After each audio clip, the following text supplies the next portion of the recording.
It's the Orioles on Masson, and of course in New York on Broadway. It's matinee day, and the same is true in the Bronx as the Orioles take on the Yankees here at the stadium, trying to even up this short two-game set.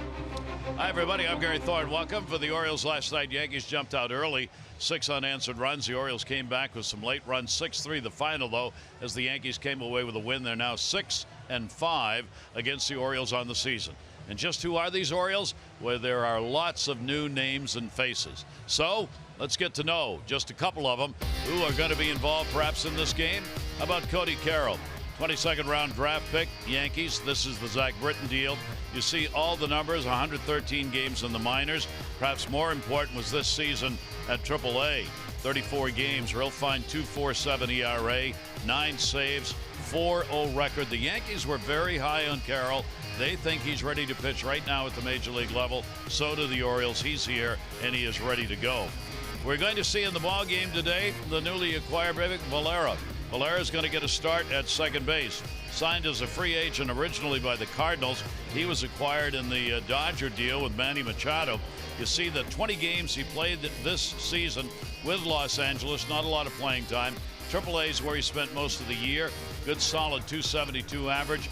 Question is, can he play every day, and where would you play him every day? Orioles want to find that out here at the end of this season. And joining the team when they get to Texas will be Jonathan Villar, another infielder. He was acquired in the deal involving Milwaukee. This season with the Brew Crew, 87 games, 261. He's got a good deal of major league experience under his belt. Houston and Milwaukee, originally a free agent out of the Dominican Republic. He is 27 years old. Jim Palmer, just 3 of the new names for the Orioles, and there are lots more who will join that group. Yeah, well, they got 17 players. A lot of all-stars went the other way. So just imagine if you're a young player, you get an opportunity. And, I got to meet Cody Carroll. I mean, he throws in the upper 90s in a hard slider. So, again, you need bullpen thing. You need players here. We saw Villar 2 years ago, 2016, stole 62 bases. He hit 19 home runs.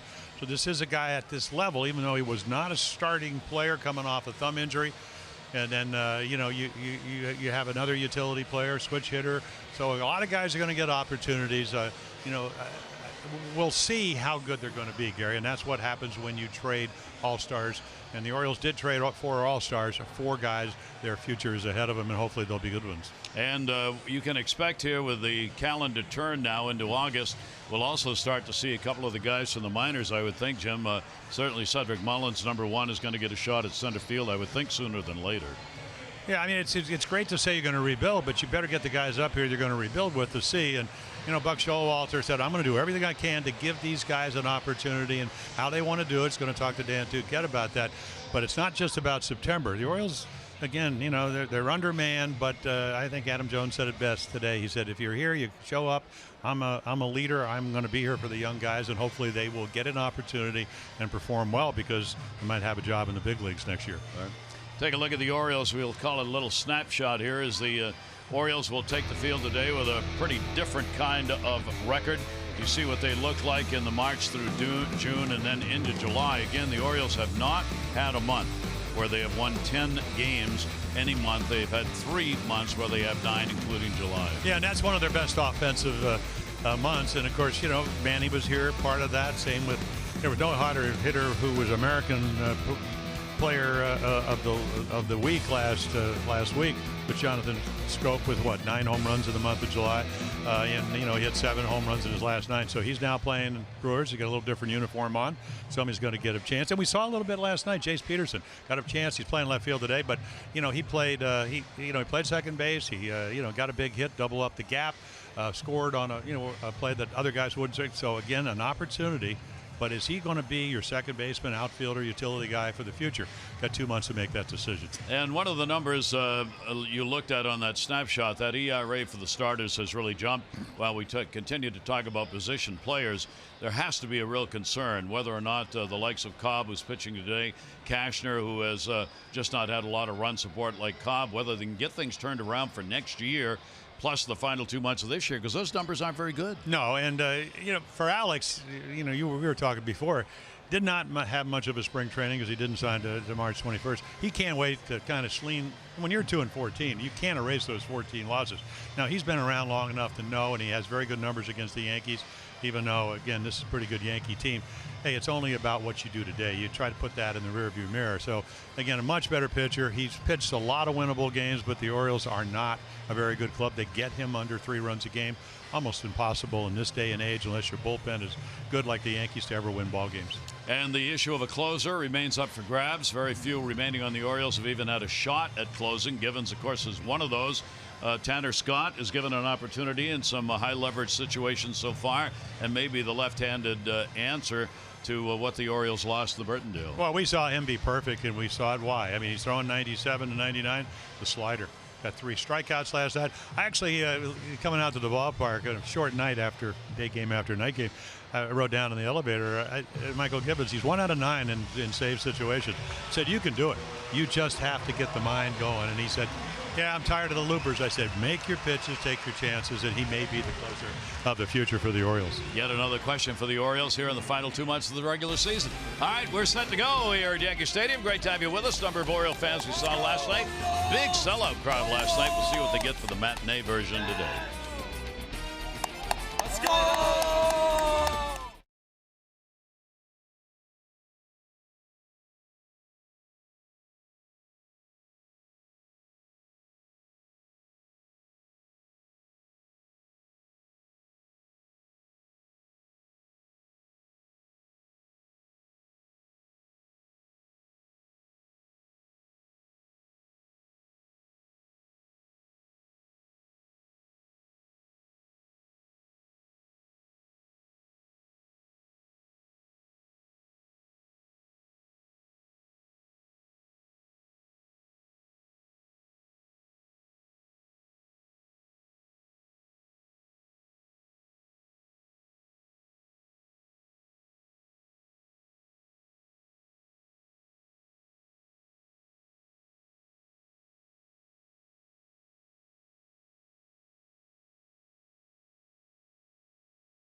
Nothing to hide.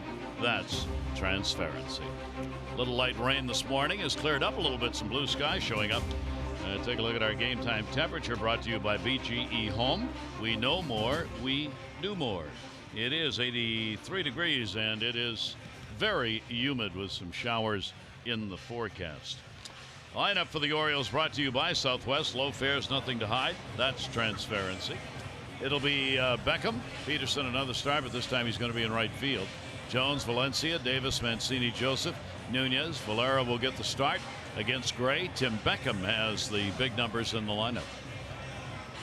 And that lineup will face a guy that's 8-7. I mean, he's got a breaking ball. He throws hard. He made some great pitches in the last home series. The Orioles played the Yankees, 4-game series with a makeup doubleheader. But the curveball, you know, the Orioles, at least it's hard to, because the new guys, we don't know what they hit, but the old guys like the fastball more. Those are the numbers, 8-7, under pressure all year long, slow start. You know, he's won his last 3 games, does not pitch well here at Yankee Stadium with an ERA of over 6.8 runs a game, but they score him a lot of runs, so he's still able to be 4-3 at home. And, you know, again, I mean, he's got good stuff. He's got good movement. He's 3-0 against the Orioles this year, so we'll see if the new Orioles can do better than what the old Orioles. Yeah, as far as the let's say I'm going to have to come up with a term. The ones that have flown other the guys. coop, from the Oriole coop. You know, a lot of new faces. Valero's on hand here. He'll get the start today at second base. His numbers against the Orioles are scary. That 3-0 record includes 3 starts, a 2 ERA, 2.0. He's given up just 4 runs in 18 innings against the Orioles, and he has pitched 6 innings in each of those starts. Now, also of note, the last 3 starts he's had, the Orioles, the Mets, and Kansas City, he has given up 3, count them, 3 hits in each of those games and has won all 3. Well, he's pitching better. You know, they ask him to, you know, forget about pitching here in the sense, hey, it doesn't matter where you are, just go out and make your pitches. Pitch a little bit more quickly because he can be very deliberate, and he's the perfect guy for the team with the best bullpen. Because nobody has a better bullpen in baseball than the Yankees. So you give me 5-6 innings, give me a lead, and we'll take our chances. Tim Beckham, and we're underway. Pitch will be taken down low for a ball. Tim had an 0 for 2 in the ball game last night. He finished up July hitting at .240 with 3 home runs, so did raise the average a little bit with all the at bats. At this point, of course, it's very tough to move that average around. Sonny Gray will get that one in there for a strike. Peterson and then Jones. Orioles are 5-6 against the Yankees on the year. The Yankees won the season series last year against the Orioles. 1 ball, 1 strike delivery to Beckham. Yeah. And a swing and a miss. Well, there's the equalizer, and that's the curveball, and he throws it. You know, one's a little bit more like a slider. He did not like throwing to Gary Sanchez, who's on the disabled list, but he does like throwing to Austin Romine, who has a chance to catch today.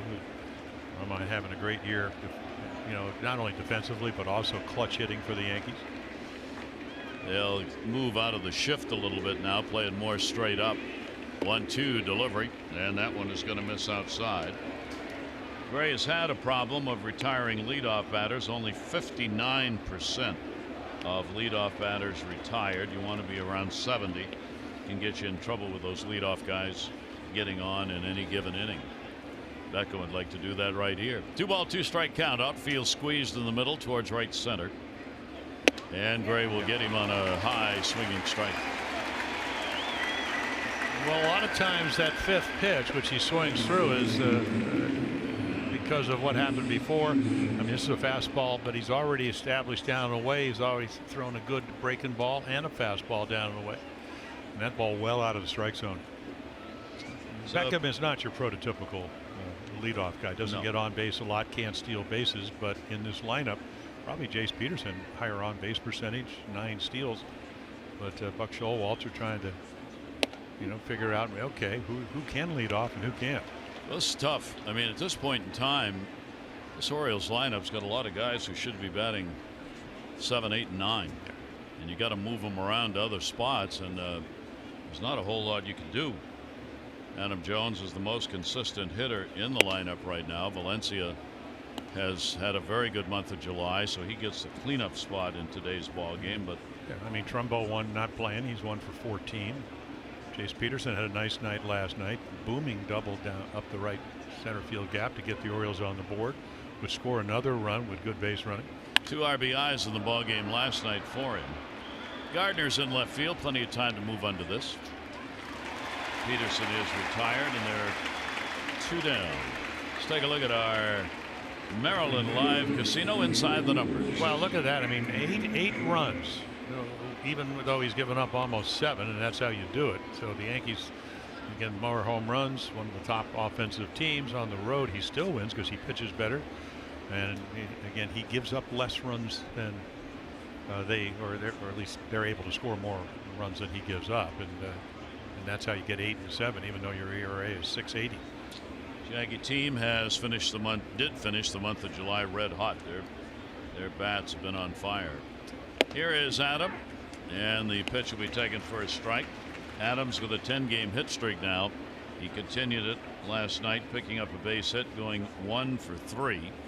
Well shy of his career high. His career high hit streak is 20, and he set that back in 2012. Gray will miss inside with that. Adam has had his problems against Sonny Gray, hitting only .217 lifetime against him with a number of at-bats off this 28-year-old right-hander. Does have one home run off him. And Adam's celebrating a birthday today on this August 1st. Happy birthday to Adam Jones. Pitch will be taken on the inside corner for a strike. Cutting the corners early on those pitches, and a 1-ball 2-strike count. Adam wasn't sure about that one. Well, he can pitch to both sides of the plate when he's on his game with not only velocity we saw in '94, but with great movement. And then you get to this count, he got the breaking ball, and there it is. And of course, Adam's been seeing the ball well. Really hit well in July. That's how you take that pitch. 2-ball 2-strike count from Sonny Gray. Looking for a 1-2-3 start to the ball game. Adam .281 in July, and waves on an off-speed delivery down and away. So 1-2-3 inning with a couple of strikeouts for Gray. We'll take a look at the numbers for Alex Cobb starting for the Orioles when we come back.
The history of mankind.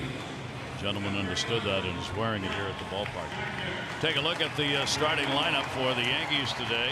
It'll be Gardner, Stanton, and Gregorius, Hicks, Torres, Bird, Andujar, Romine, and Robinson. And their third baseman, last 10, sizzling. Yeah. Big 3-run home run last night. Alex Cobb. And you can see the splitter. It makes all the other pitches. You know, the fastball command, velocities come up. Late signer. I mean, horrible numbers. You know, a lot of them early on. He's pitched well enough to win, but on a good club. Now, this will be his 20th start. Look through the numbers. Probably 8 games, which would have been winnable. 7, no chance. The other 5 could have gone either way. But you got to play on a team to get you a lot of runs, and they only score a little bit under 3 runs a game for him. Gardner's got a 3-game hit streak coming in. Yankee leadoff batter continued it last night with his 1 for 3. And as he so often does, a couple of runs scored as the Yankees got on the board early, and Gardner a big part of that. Drew a walk in the first inning and scored. He singled in the third inning, stole a base and scored there as well. And the other thing he does leading off, he will get ahead on the count seemingly endlessly. Well, he knows what he wants to hit. 2-0 delivery to him. Gardner will pop that one up in the air. Nunez will back up, called off now, but the shortstop Beckham will put it away. Take a look at the Oriole defense here at Basque Yankee Stadium. Mancini, Jones, and Peterson. He was at second last night. Right field, Nunez, Beckham, Valera. First game after coming over in the Manny Machado trade from the Dodgers. At second, Davis, and then Caleb Joseph, who's been red hot with the bat. So Valera gets his start for the Orioles at second base.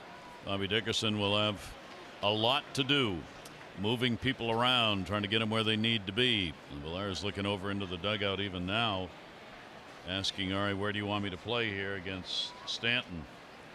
Stanton will take the pitch inside for a ball. He's had only one hit, 8 at bats, lifetime against Cobb. And in the ball game last night had an 0 for 3. Alex with a 2-0 delivery. We talked about the Yankee bats and how hot they were. They finished July as a team hitting .281, a major league high 37 home runs in the month of July, and they averaged 5.6 runs a game in the month of July, which is what they average here at home all year. Tells you they love hitting here. Right center, Stanton, left-handed hitters. Judge when he's healthy on the DL with the chipped wrist. 3-1 will be a strike on the outside corner. He was ready to go to first base. Perfect pitch, and that's what you have to do. Not a lot of at bats by any of the Yankees. What Gardner has the most, and also highest average at 269. And Alex Cobb has pitched very well against the Yankees. 209 batting average lifetime. 3-2 delivery on the way. A chopper that's going to be a fair ball, and nobody's going to get it. Wow. He's out. They're going to call him out. They're going to get him out at the plate, so it didn't matter. Everybody that call immediately was made by Caleb Joseph. That's why he didn't go out to get it. He knew that he'd touch that baseball out of the batter's box. Yeah, and that's the rule. I mean, if the ball hits you in the box, it's dead right there. And Caleb has got his hand up. Otherwise, he would have had himself an infield hit. So the put out will go to Joseph, unassisted. And there are 2 down. So the Orioles get one of those easy outs on that one. And here is Didi Gregorius. 2 for 3 in the ball game last night. And the pitch will miss inside for a ball. Gregorius 1 for 4. Lifetime off Alex Cobb. Cobb facing the Yankees for the first time this year. 6-4. Lifetime record against New York. And as Jim mentioned, a very solid 2.99 ERA against the Yankees in his career. Here in this ballpark, he's won 1 and lost 2. ERA of 3.12 at Yankee Stadium. 1 ball, 1 strike delivery on the way. Gregorius a slasher where they weren't. How about that? That's like taking a ball in your hand and rolling it, which is in essence what he did with the bat. There was nobody there, and so he just trickles it on through. Well, he came in, hitting almost 400 to 394. Now 42 for a last 105. Splitter stays up, so he doesn't overswing. He just lets it travel. He knows where they're playing, and then hits it to dead shortstop, except Nunez, the third baseman, is kind of in between short and third. Take away, not the bunt, but the fact that he didn't care if he hit it down the line because he doesn't do that very often. So what he does gets the 2-out base hit, and that it keeps this inning going. 17 hits on the year against the Orioles. He leads the Yankees in hits against the O's this year and hitting over 400. And the pitch will be on the inside corner for a strike. Hicks in the cleanup spot, getting the start in center field. A lot of home runs, 17. The big RBI output because of that. Switch hitter, 250 right-handed, 256 left. 10 of his 17 home runs hit left-handed. And the swing and a miss goes to 0-2. Yeah, I think if you're Alex Cobb, and of course you're an experienced guy, you watched Jeffrey Ramirez pitch 24, 7th major league starter, 7th appearance, 6th start last night, and you realize, okay, he kind of knows what he's doing, but learning. If I make those pitches, I'm going to get the same kind of swings we just saw. 0-2 delivery to him down low. Good stop made by Caleb to hold the runner. You also know inside middle in Yankee Stadium, right-handed hitters out over the plate, lefties inside middle. Those are the home run balls, and that's what gets you into trouble. Right center field is the power alley here in this ballpark. Yeah, and everybody, when they opened this place, they said the dimensions aren't that much shorter than the old park, but it's almost like there's a wind current. Like a little bit like Texas, but Texas a little bit farther out there, but the ball really carries right center. 1-2, runner off first base. Then will be taken down low. Yankees have used obviously the home run ball to a great advantage, and none more so than at home. Yankees have hit 91 home runs here. You compare that to opponents who have hit only 59. So the Yankees have out-homered opponents at Yankee Stadium 91 to 59 this year. Significant differential. Outfield shaded to left, 2-2, and that'll be up. So Cobb got an early head start on the count. Now takes it full. Gregorius will be running, and Chris Davis will move behind the runner at first base.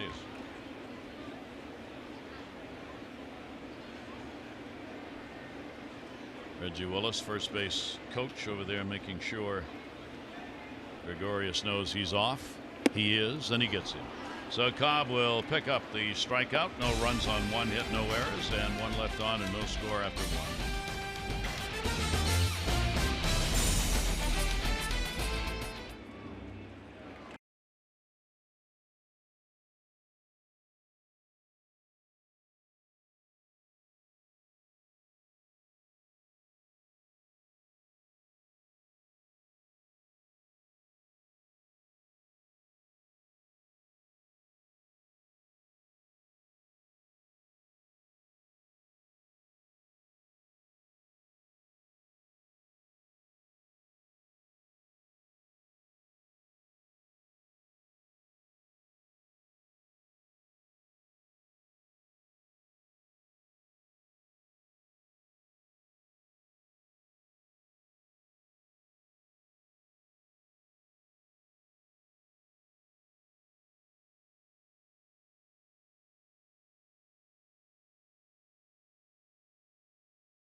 Day.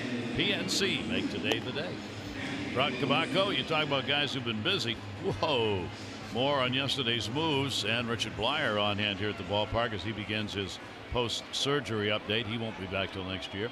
Steve Molesky, take a look at the trades, bringing in 15 new players to the Orioles organization.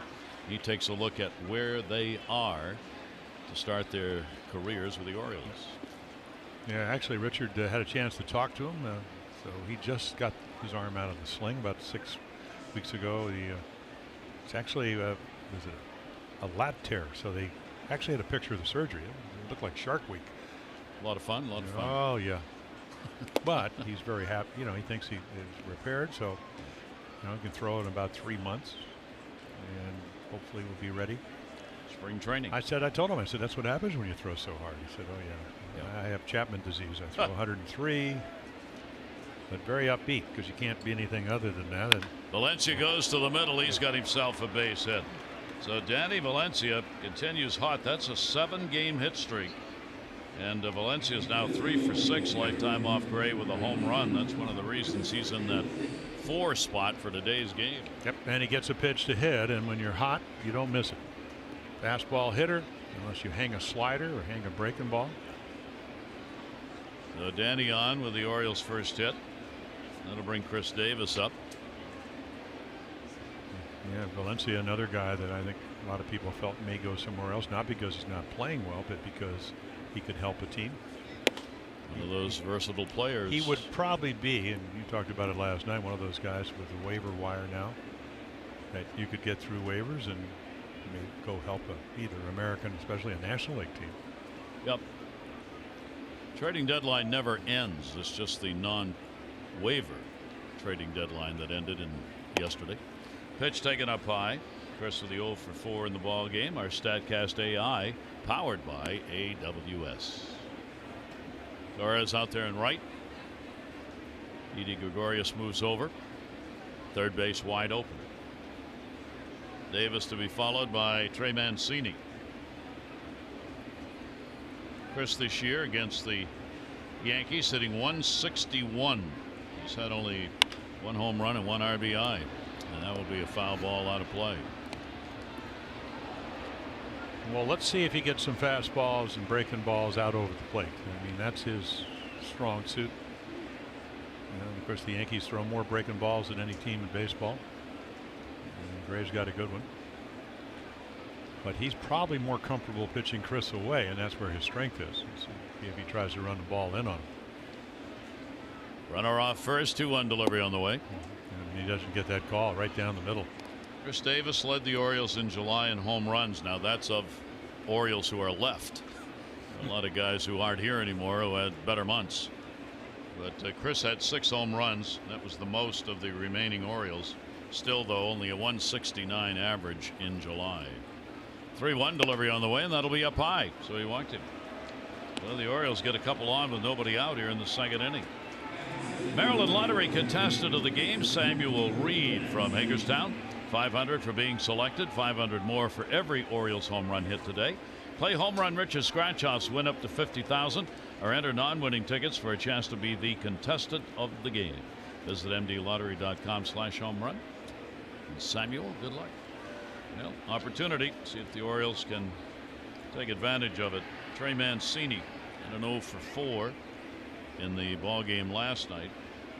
He's 2 for 9, lifetime off Gray. Pitch was set up away, and it'll be a strike. Yeah, the perfect pitch away. You can't hit it. You take it. Gary Cederstrom, veteran home plate umpire. Pretty favorable towards the hitters in his career. Pitchers have got to find that strike zone. I think we already saw that with the 2-1 curveball of Davis is right down the middle, and it really changed the count, and that's how you got the walk. A 1 delivery set up away, and that's going to be a base hit into left field. Gardner coming over to get it. Run will score. Danny Valencia in. Throw will come to third. And Trey Mancini picks up the RBI on the single, and the Orioles have a 1-0 lead. Well, every time he gets a base hit after hitting 340 last year, runners in scoring position came in at 111. I mean, it's like it's Christmas. So he gets a hanging breaking ball and doesn't miss it, and they already start booing. And that's the 6.80 ERA. So here's the hanger. And right there, very hittable pitch, and he does. It's right over Gregorius's head into left center field. But the little things, you can see Gardner hustle over, so you don't get the first and third situation. Double play still in order. Yep. 30 RBIs for Trey Mancini, first and second still. Caleb's bunting, a beauty. Play's got to be made to first. There wasn't anybody there, and he's safe. They did not get Torres over in time to cover. Bird was charging from first base, and nobody was there to cover first. It'll be an infield single. And then Duhar, he gets in very quickly, so it's pretty routine, except, again, if you don't anticipate it, and we're talking about a guy that's a really good player.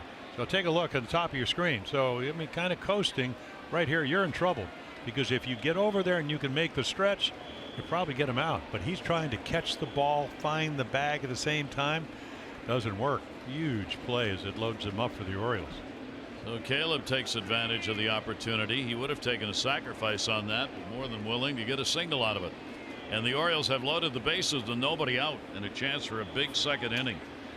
Nunez, Orioles third baseman, a 1 for 4 in the ball game last night. The infield will play in at first and third and back in the middle. Outfield pretty much straight up, although Shane Robinson at right field has moved in a half dozen steps, and the pitch will be taken down low for a ball. Well, let's see how this one works out. Chris Davis, not a speedy runner, is at third. Mancini and then Joseph. I say that because a fly ball to right, if not hit hard, Robinson's going to be way in, because that's where he's starting from. 1-0 count. Gray to Nunez. That's where it's going to go. Right field. Over his head. He played too shallow. It'll bounce off the wall. Davis scores. Mancini will score. Throw coming to the plate. Comes in standing up and makes it. Didn't even slide on that one, and the Orioles get 2 more on a double for Nunez. Well, I'll tell you, they're booing Sonny Gray, but you could boo your right fielder. You could boo your second baseman who didn't cover. Nice hit right here, and they're one step in, and then, boy, you're in trouble. The line drive at you if you're an outfielder. The hardest play to read. Probably should have slid here, but he does get the foot in. Wow. Big inning. 3 runs already here in the second, and they're booing Sonny Gray. And, well, New York. Doesn't matter if he won his last 3. It's here, come in with an ERA close to 7 runs a game. They know that. Yankee fans, it's not like they just moseyed out to the ballpark. No. Now the infield is drawn in. Runners on at second and third. And here's Valera, who will get his first at bat as an Oriole.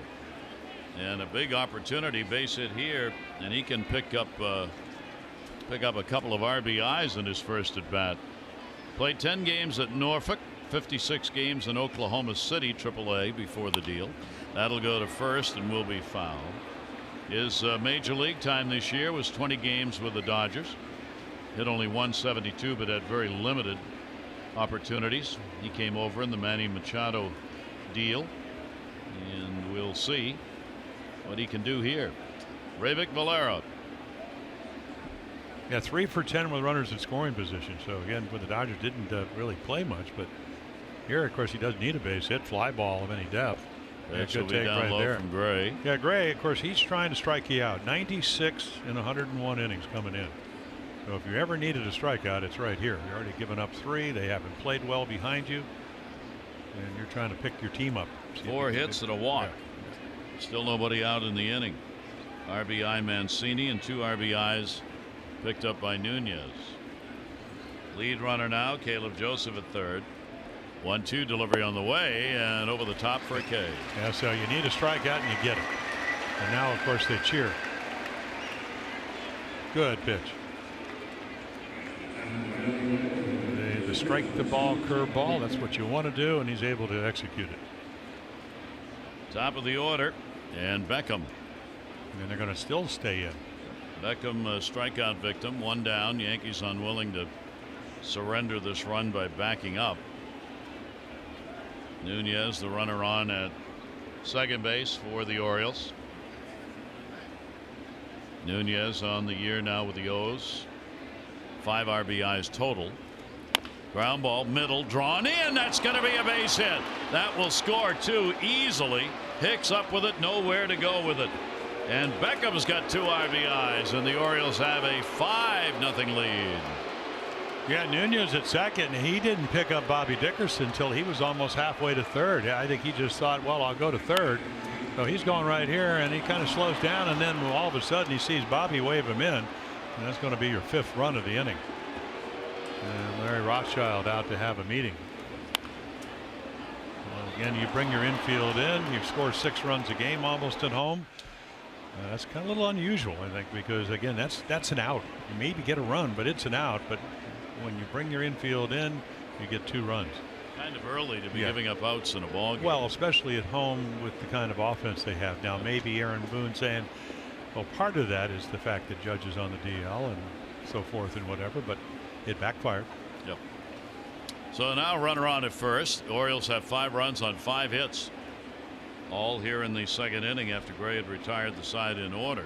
Well, what, a couple of extra outs here. And the Orioles take advantage of it. 16 RBIs for Beckham. And the pitch on the inside corner for a strike. Chase Peterson flied out to left field his first time up.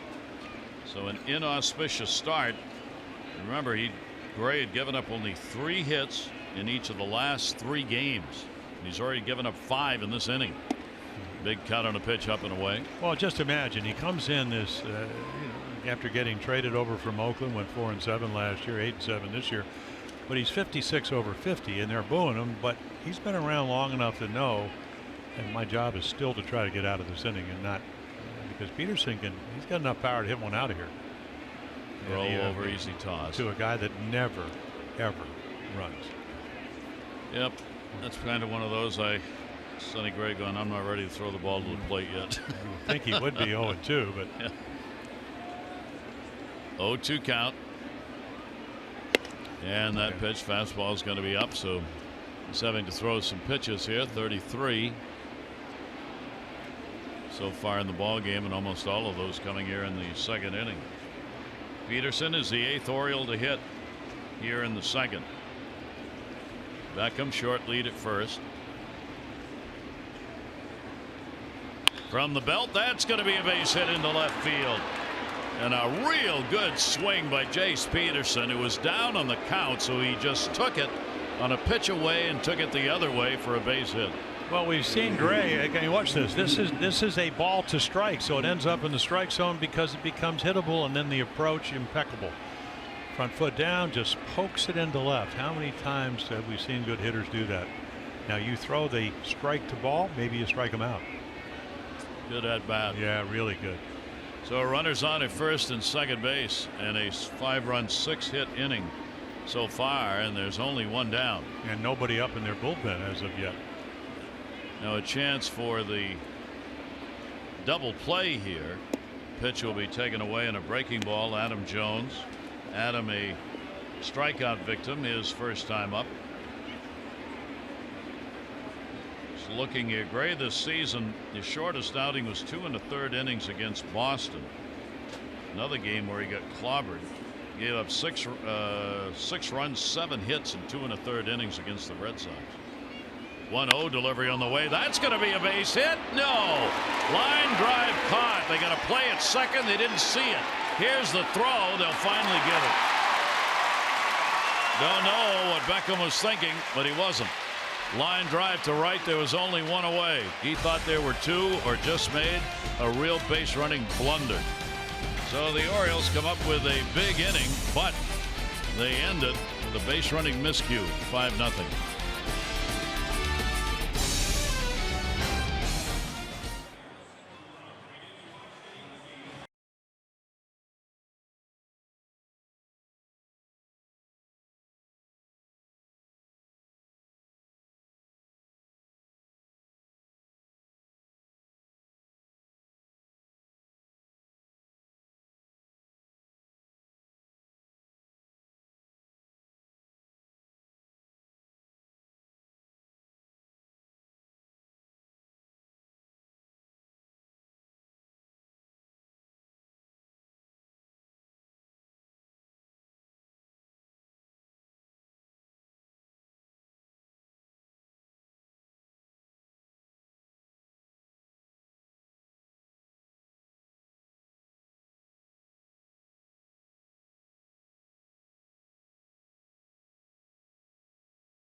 In today's game. So the Orioles a big 5-run 6-hit inning. Could have been, should have been more.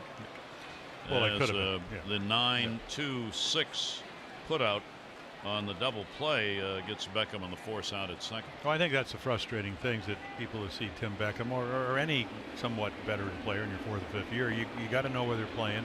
They want to run your team, especially when you're having the kind of inning you're having, and then again he just doesn't really think, and all of a sudden it's 2 outs, and Sonny Gray needed it. The Orioles already got 2 extra, and he gave them 1 back. May well have kept Sonny Gray in the ball game for better or worse. Here's Torres. He'll go after it to right field. Hit it pretty good. Back with the warning track, and goodbye home run. Well, that's what we were talking about. That's the alley right there, and they're on the board. A 5-1 game. Well, this kid, he came over in the Chapman trade when the Cubs hadn't won in 104 years. But they gave up the second best prospect in baseball to get Aroldis Chapman for about 3 months. Now it worked out. They won the World Series. He was a star, but this kid's a star. Now that splitter is right down the middle, so it becomes hittable. And again, the ability to hit the ball to right center field in this ballpark, whether it's Judge or Stanton or any hitter, whether you're righty or lefty, big plus. So Torres gets number 16. And a bunt to third. If it's fair, it's a hit. It's fair, it's a hit. So Bird wastes no time. The Yankee need base runners. The shift was on, and he lays down the bunt. Well, that's why I think I was surprised they played the infield in, because it gave the Orioles an extra run, because they could do this. They got smart hitters. They have good hitters. They have a winning concept of playing this game. They give you the bunt. You take it. But I think we've learned along the way You give him the bunt because you don't think they can do it. He just did. Yep. And you have to give him credit in the Yankees because somebody taught him to do that. Now here's Andujar. He and Torres, two great young rookies on this ball club. And the pitch taken down for a strike. Cobb has now surrendered 18 home runs on the season. For Torres, that is his first home run against the Orioles this year. He's got 1 home run, 3 RBIs against the O's. Andujar's got a 3-game hit streak going, and he wanted a long ball, but the off-speed pitch had him way out in front. Yeah, I don't think Torres was in the big leagues early on in April, and then he was hurt the last time when he came to Baltimore.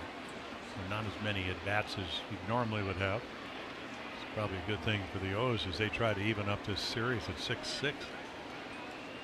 0-2 the count, runner at first base. Andujar waiting on it, little roller. Hit the bat in the batter's box and goes foul. These two rookies are just tearing it up among rookies in the American League. With Torres now his 16 home runs, he leads rookies in homers. Andujar leads in average at 292. Torres is second at 286. And now Torres has tied Andujar in RBIs for rookies. Both have 46. Swing and a miss. Cobb got him on one down and in. Yeah, and that's the way you have to pitch him. We saw Ramirez have a little bit of luck, and then he got a fastball and a fastball count in the middle of the plate. 3-run home run. This is a really nice little splitter right there. Able to get out of the first inning on this pitch. There's another one. So that'll bring Romine up to the plate. With Gary Sanchez, the catcher, out, groin problem, nowhere near any kind of speculation about returning. So Romine will handle bulk of the work behind the plate. Higashioka caught the ball game last night. That's going to go to left center field. That's going to fall in. Runner will stop at second base. Adam Jones throws behind him.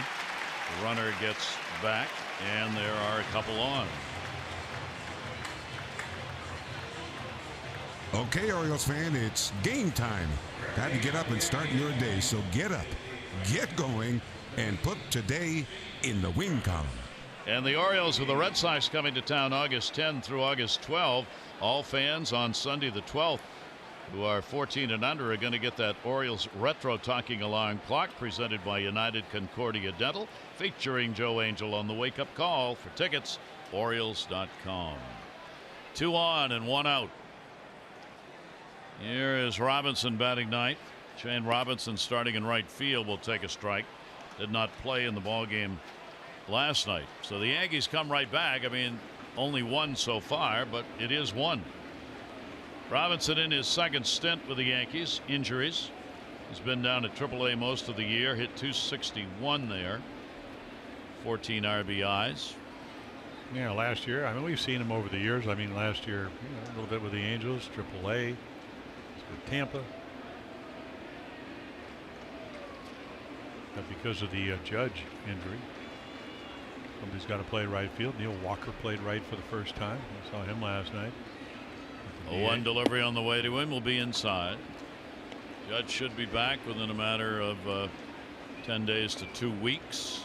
That's the short end of what they expected. But as we mentioned last night, talking with Aaron Boone, Aaron thought that a total of 3 weeks was going to be plenty, and the Judge would be back.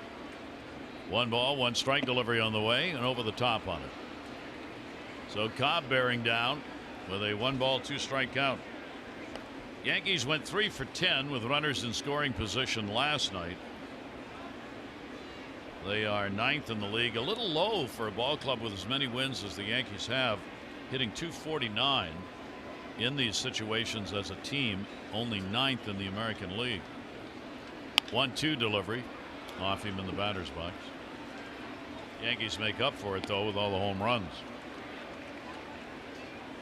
1 and 2 on Robinson. Runners go back. Bird at second base. Romine on at first. Home run. Torres leading the inning off, putting the Yankees up on the board. 1-2 will be away.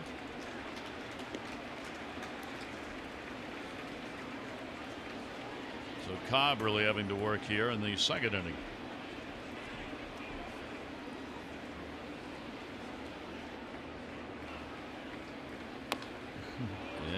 got him to go after one away. Yeah, we talked about Alex Cobb. I mean, not a lot of at bats against this lineup, but again, this is since 1969. Sale, Burnett, Kilkenny, Cobb, and then of course Pedro, Hall of Famer. Sale probably on his way to the Hall of Fame, and low batting average of 209. Well, he needs to make a pitch here. 2-2.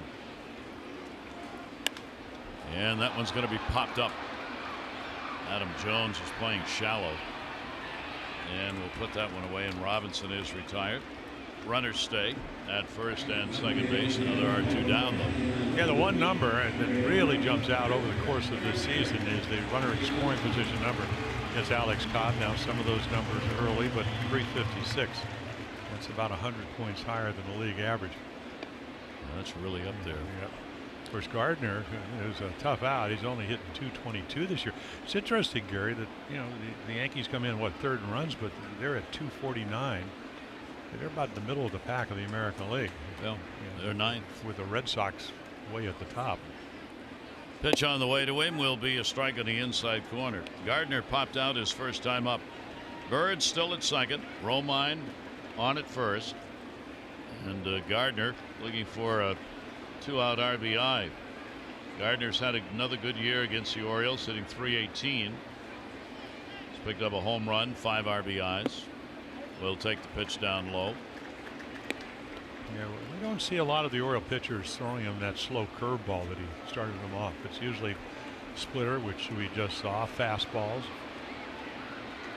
Rain coming down. 1 ball, 1 strike count. And that ball will miss down low.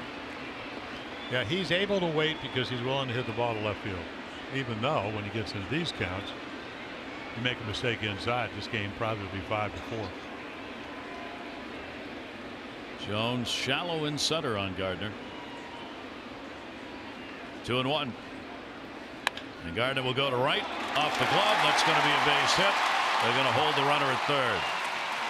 So they knocked it down, and for the moment at least that will save a run, but Gardner's on and will keep the inning going. Yeah, there's the splitter, so you don't get the ball hit that hard, but hard enough that Chris Davis, a great angle right here, so he hits it, and again the dive, and that probably saves a run. You see Cobb, it's been that kind of year when you come in at 2-14, but it may have saved him. Even though Bird doesn't run very well, I think they probably would have sent him. Oh yeah, that ball would have died in the outfield if it had gotten a bye. And now they get Stanton up with the bases loaded. Stanton will take the pitch on the inside corner for a strike. So here's a big at bat in the second inning. Orioles have a 5-1 lead. Yankees now have 5 hits on the board, and Giancarlo Stanton with the sacks full. 0-1 count. Stanton 1 for 9, lifetime off Cobb, and did not get a good cut on a well located pitch. Well, right to the glove of Caleb Joseph. So one of the rare times they get him runs, and well, you never feel comfortable in this ballpark. 0-2 delivery on the way, and Stanton will fight it off. Stanton this year has had 14 chances now with the bases loaded. Wow. He's only had 2 hits, no grand slam on it, a couple of singles, 5 bases loaded RBIs.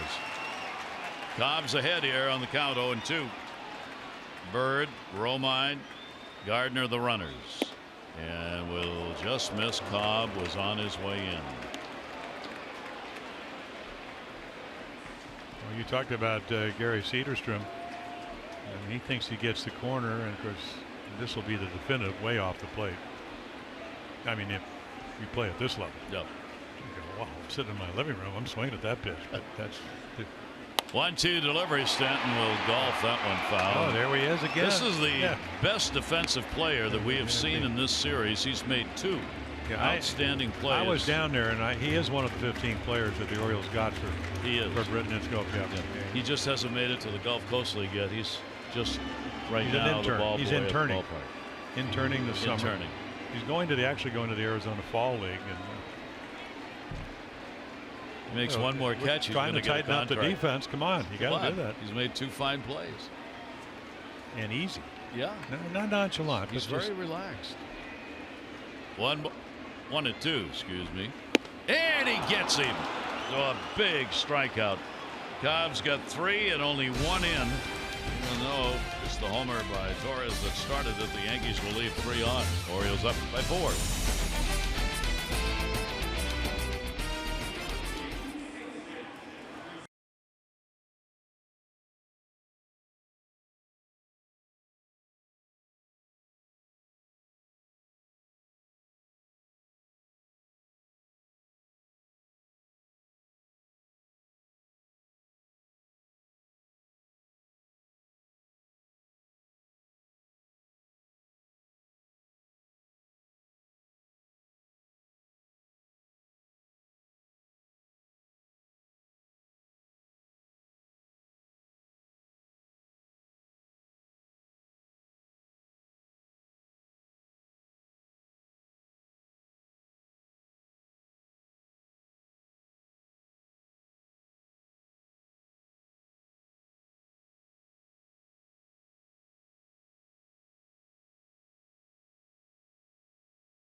Made it official.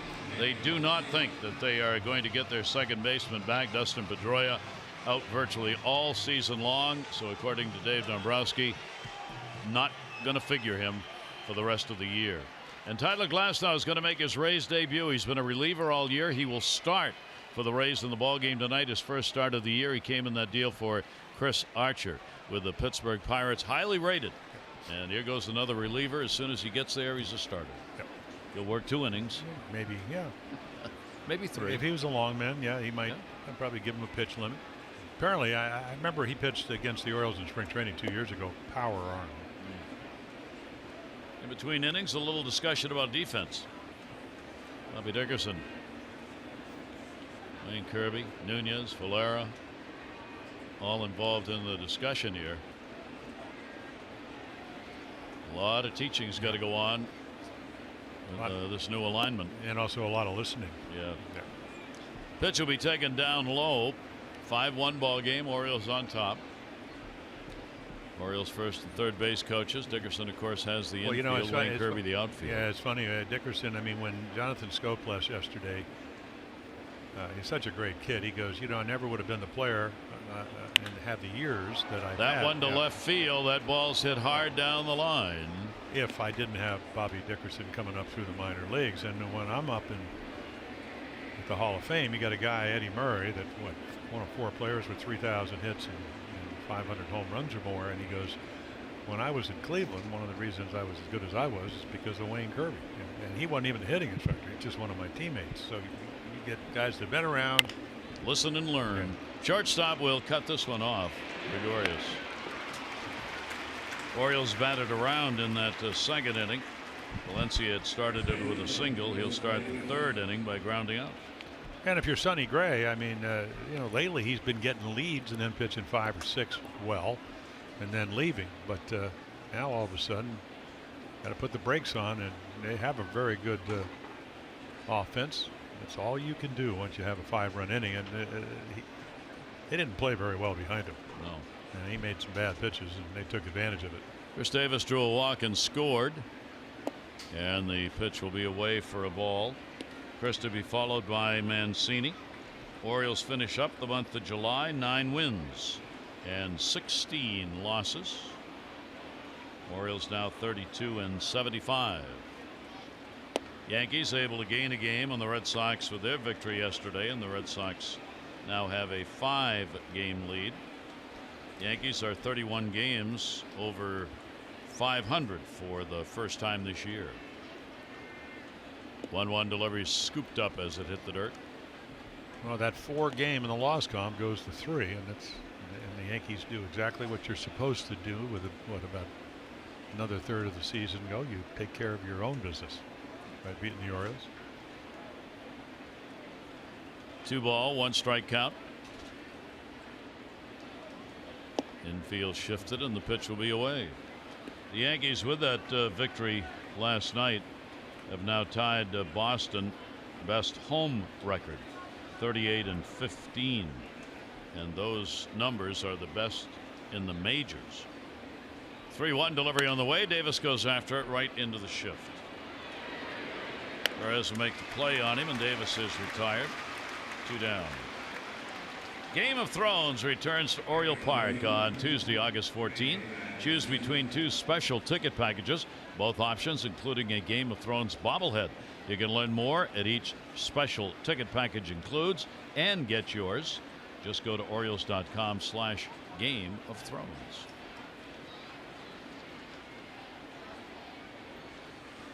Two down, nobody on. So Gray, after seeing the Orioles bat around in the second, trying to have a 1-2-3 inning here. Trey Mancini picked up the RBI base hit. Fouls that one back for a strike.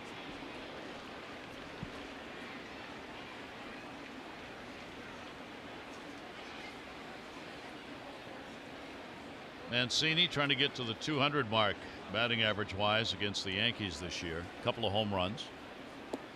And that pitch will be down low. Sonny Gray continuing to throw a number of pitches here. 1-1. I was talking to Charlie Manuel, who, of course, managed Philly and was hitting instructor for Jim Thome. His son actually was the high school baseball coach for Trey Mancini. And Charlie was saying he used to watch Trey when he was a youngster coming through high school play. Said he always liked to swing. Liked it early on when he finally got a pitch to hit with runners in scoring position and got him in. That's the amazing number, 8 for 72 coming in. 1-2 delivery in the air, left center, going back, warning track wall, and goodbye home run. Trey Mancini drives one, 400 plus off Sonny Gray, and the Orioles with a 2-out homer by Mancini have a 6-1 lead. Yeah, the old hanging curveball. What did Joe Garagiola used to say? We're Orioles are on the road. Room service. Kind of lingers in the middle of the plate. Little sign that says "hit me," and he does. 6 runs on the board. Not only for the Orioles, but for Alex Cobb, who comes in with 19 starts. They were averaging under 3. They've almost doubled that total today, and it's only the 3rd inning. 14 home runs for Trey Mancini, and Mancini now's got a 2 RBI day. Now take a look, and here is the hook, and boy, does it hang. And I think Hicks thinks he's going to catch it, and it just keeps going and going and going, and a nice effort, but just can't get to it. 13th home run surrendered by Sonny Gray. 8 of those have been hit by right-handers this year. And the Orioles get that run right back on their 7th hit of the ball game. Trey gets his 2nd home run against the Yankees this year. Caleb Joseph had a bunt base hit his first time up to help fuel that 2nd inning rally. And what a month for Caleb. July in his career has always been his best month, and it was true again here in 2018. 2-1 delivery on the way from Gray. Pitch will be taken down low. Caleb hit .340 in the month of July, had 1 home run. His batting average was the highest of any of the remaining Orioles for the month of July. And you just saw Lance Lynn, who just came over from the Twins. 3-1 delivery on the way, will be outside, and Gray really struggling. Well, you've given up 6. You didn't want to give up that 6th run, but you hung a curveball, and now all of a sudden you're trying to nibble, and the Orioles aren't biting. Larry Rothschild is going to give Lance Lynn because he has been a starting pitcher. Now, the reason they get him is because he can start. I mean, his ERA was over 5 runs a game, even though he had a winning record of 8-7. But he can pitch both out of the bullpen, but you got to give him a little bit of time here, and that's why your pitching coach Larry Rothschild will come out and have a talk. Aaron Boone saying last night, talking about Lynn. Lynn will be used out of the bullpen first. Will be a spot starter for the team that's got like 20 consecutive games in a row, including a doubleheader. So Lynn gives the Yankees some flexibility. Plus, they're a little concerned about, you're always with CC Sabathia, the health problem, and now you got Happ, who's got that mouth, foot, hand disease. Yeah, and hand, foot, and mouth disease, which is, I thought they were joking because Syndergaard of the Mets had it, and actually it's a children's virus. Usually affects children under 5. Blisters, you get blisters. Well, blisters, fever. I mean, I think it affects everybody, and there is no medication. It's just a matter of trying to monitor. And they think Jay Happ's going to pitch on Saturday, even though he hasn't. They sent him home yesterday. Get him away from the other players. Yeah, I read where it was. It can be contagious. So with 2 down, 0-1 count, Orioles have a run in. Nunez a double and 2 RBIs. Picked up in the second inning. 0-1 pitch on the way, will be way outside. Hard slider, not close. Nunez getting a lot of playing time at third base with the Orioles. It's the 8th ball game he has played in. And Nunez picking up 3 RBIs with the Orioles now in those 8 games. 1 ball, 1 strike count. Short lead at first base. Ball up the middle. Diving off the glove of Gregorius into center field. That will allow Joseph to go to third base.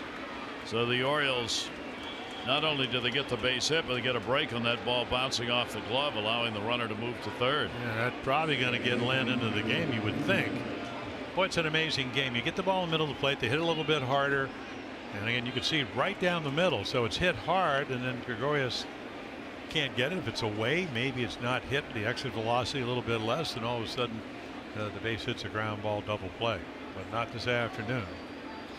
No, the Orioles pounding it out. They've got 8 hits in the ball game. Well, what a leash that Sonny Gray is getting from his manager Aaron Boone. Most guys would be gone, but they are going to Boston and playing 4 games. So got to win today. Orioles are already 4 for 6, and that was a save by Bird. That ball was low and had to be scooped on the throw to first base. So Valera is going to get another opportunity. 2 down, runners on at first and third. And that'll be it. Yeah, I think he's just giving him enough time to get loose. Well, Aaron Boone on his way out, and for Sonny Gray, the woes of pitching in his home ballpark continue. That 6.8 ERA at home.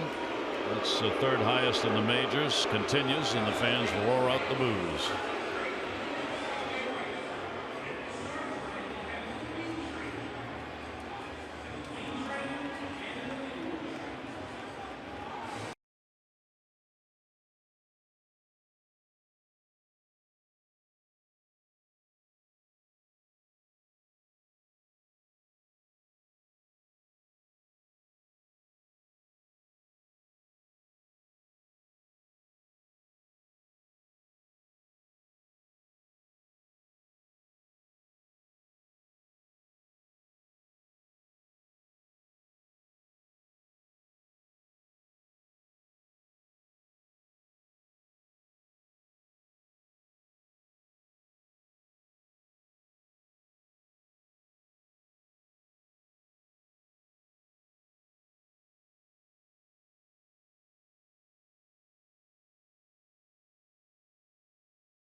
Orioles put a 5 spot on the board, and again, he will leave trailing 6-1. Lance Lynn, I thought he was 8-7, misspoke. He's 7-8. They said, well, yeah, but he's pitched well 3 out of the last 4 times, which he has. Twins not playing up their capability. Strike thrower. You can see almost a strikeout per inning. The walks way up this year. And again, he very much like Alex Cobb, who's pitching for the Orioles, one of those late signees, even though he signed a little bit earlier. So I really thought he'd come over after coming a year, 2 years from Tommy John, 11 wins last year for the Cardinals, and led up the American League, but not the case. 31 years old, runners on at first and third. Valera's at the plate and will take the pitch away for a ball. Lynn has pitched against the Orioles. In his career, he is 2-1. This will be the 5th game he's appeared in, 4 of those as a reliever. Yeah, beat the Orioles a couple days after the 4th of July. Won 6 innings, gave up 1 run, 6 hits. For Lynn, after missing that 16 year with the ligament replacement, has had parts of 7 seasons. Cardinals, Twins, 79 and 55 is his career record. Most as a starter, 203 games, 181 of those as a starter. His ERA lifetime is 3.54. Yeah, the numbers, I mean, collectively lifetime are good. So Lynn in to try and shut it down. 2 down, 2-0 count. Valera strikeout victim his first time up. So you got Valera at the plate making his debut as an Oriole, and Lynn on the mound making his debut as a Yankee. And again, an RBI chance. Valera came up, opportunity in that 2nd inning. We'll go the other way. Didi Gregorius knocks it down. He's going to go to first. Couldn't find it. Base hit. He looked to second. Nobody was there to take a throw, and then he had a double clutch to find the baseball. Well, you know, a lot of times it's a positioning. Maybe it's a day game after a night game. I mean, look at the top of your screen. Again, I mean, great play, saves a base hit into left field, but Valera runs. So your second baseman, boy, and again, a little trouble there.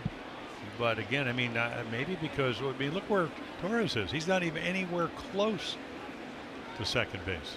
So that's 2 plays. The bunt play with Caleb Joseph, that led to what, 5-run inning, or at least helped. The Orioles adding runs. First RBI, Valera, first hit as an Oriole.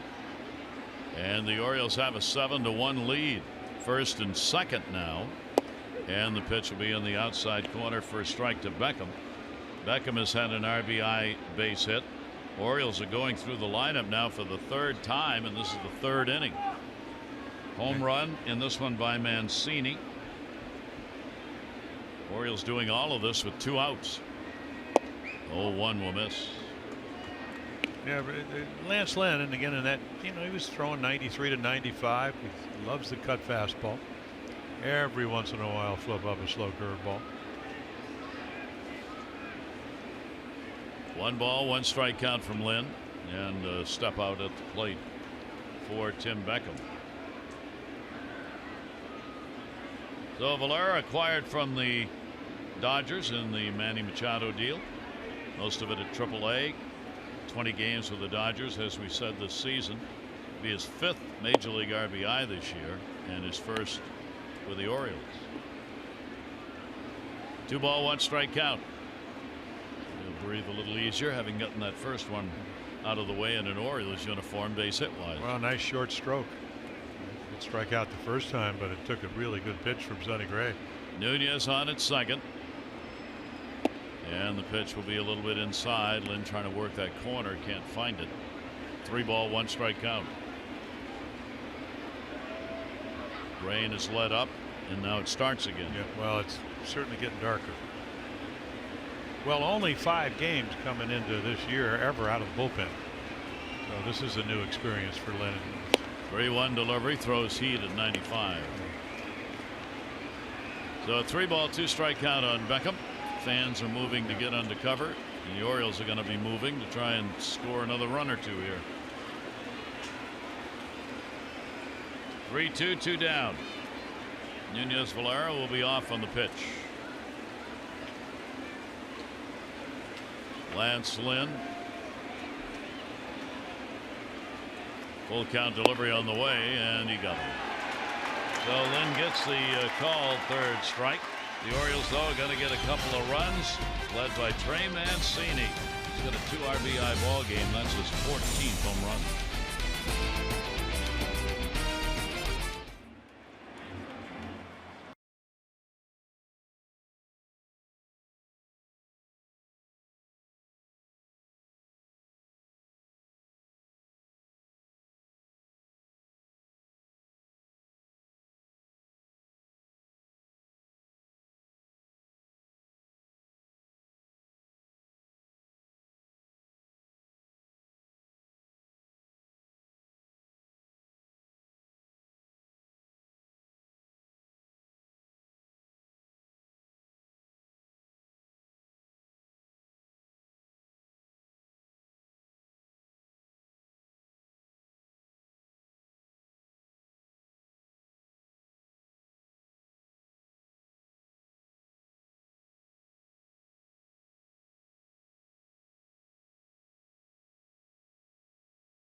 he had the right to refuse a trade. Apparently he did, and he made no bones about the fact that decision belonged to him.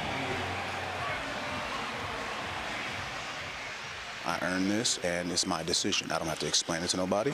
It's my decision. Everyone thinks that they know what's best for the next person. Now, if someone wants to pay all my bills, trust me, they can tell me what to do. But until then, shut the hell up. I'm gonna weigh every option that I have, just like I did this time. And like I said, there's still another month in the waiver wire and all that kind of stuff, so you never know. But it's my decision, and I appreciate everybody with their 2 cents. I didn't ask for it. But I greatly appreciate everybody with how they feel that Adam Jones should do his career. Thank you for wasting your own personal time.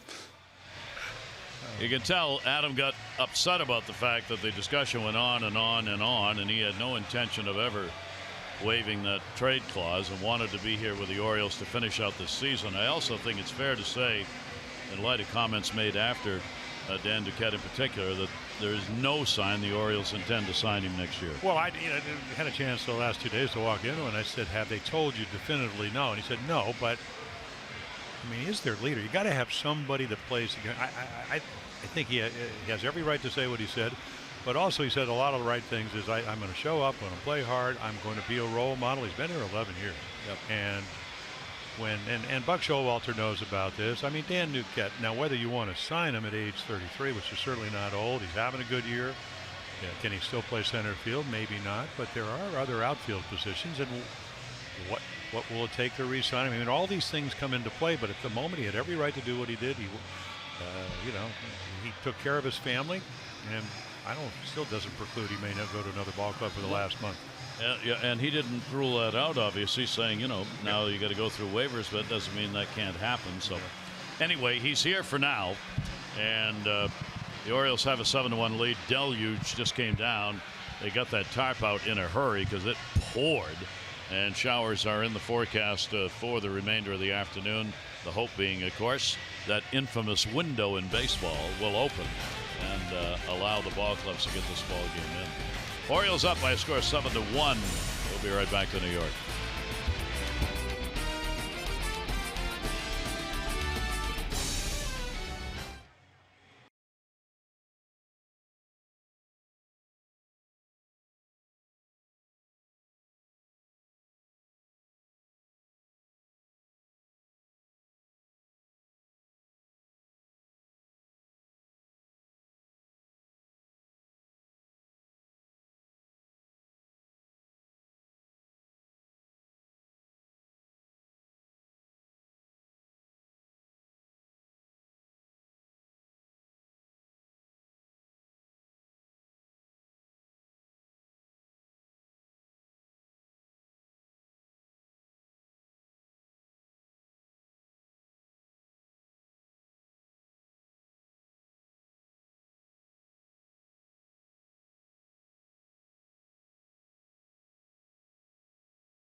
field in. I mean, this is a team that's 5.6 runs a game. They play in.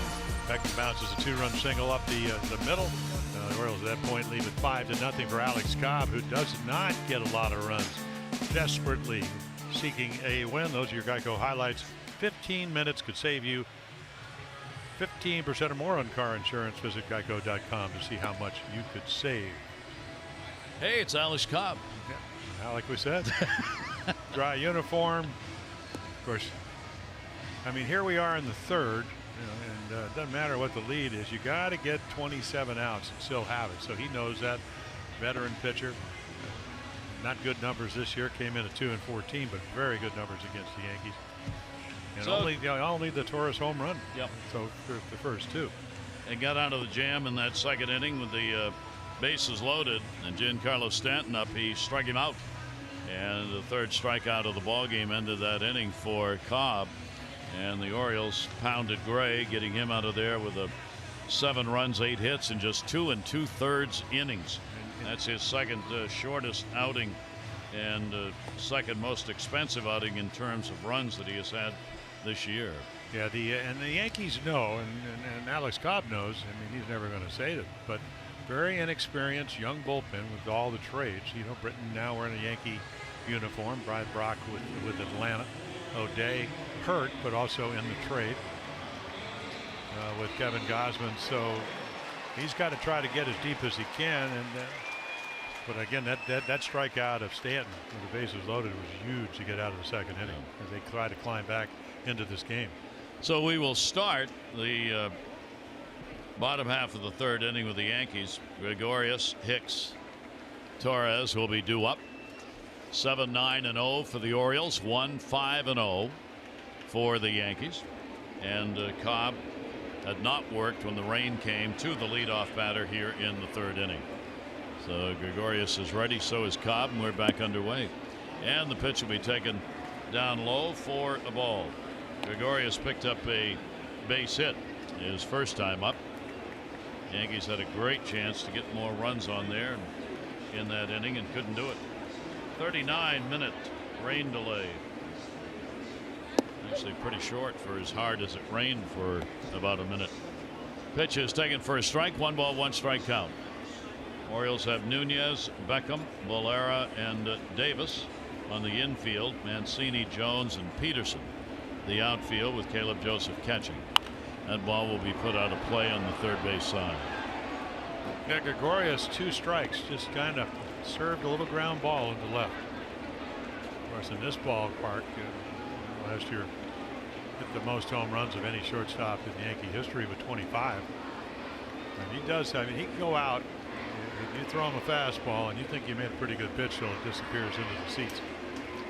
He's been a terror, hitting over 400 against the Orioles this year, and he will foul that one back. With the base hit that he picked up in the first inning of this ball game, he has now recorded at least 1 hit in 26 of the last 27 games against the Orioles, going back to last year. Gregorius with that 400 batting average now against the Orioles. 1-2 delivery on the way to center field. Adam Jones is playing smack dab in the middle, and he's got it. And 1 down here in the third. Now the New York Mets will visit Oriole Park August 14 and 15. On Wednesday, August 15, all fans will receive an Orioles Maryland State t-shirt. For tickets, Orioles.com. How about the 25 runs that the Mets gave up last night? The Nationals 25-4. I laughed. I didn't laugh. I smiled. I saw all the headlines were Nationals make a statement. No well, they kidding. got back to 500. I guess that's a statement. Well, they got Harper. Yeah. And they're still in the mix. I mean, they're in the mix. We start talking about the wild card standings now, because it does matter, and there are some good wild card races that are going to go on, especially in the National League. 0-1 delivery to Hicks and a swing and a miss. Hicks a strikeout victim, his first time to the plate. Underway here after the rain delay, and hopefully that will be it. On a blue sky around, even though there are some high clouds still hanging in. Cobb with the 0-2 delivery on the way, and Hicks will take it down low. In the American League wild card race right now, you've got the Yankees holding down that first wild card spot by 6 games. But Seattle's number 2, only a game ahead of Oakland. Now, Tampa Bay's 9 out, so the American League wild card race probably will come down to just probably 2 teams battling for that second wild card spot. 1-2 delivery on the inside corner. He leaned away.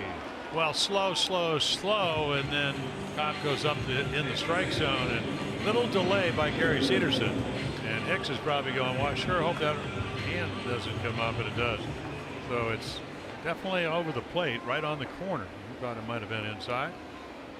It's 4 strikeouts picked up for Cobb. And none bigger than the one against Stanton. Here is Torres, delivered the home run. Leading off the second inning, his 16th of the year, first against the Orioles this season.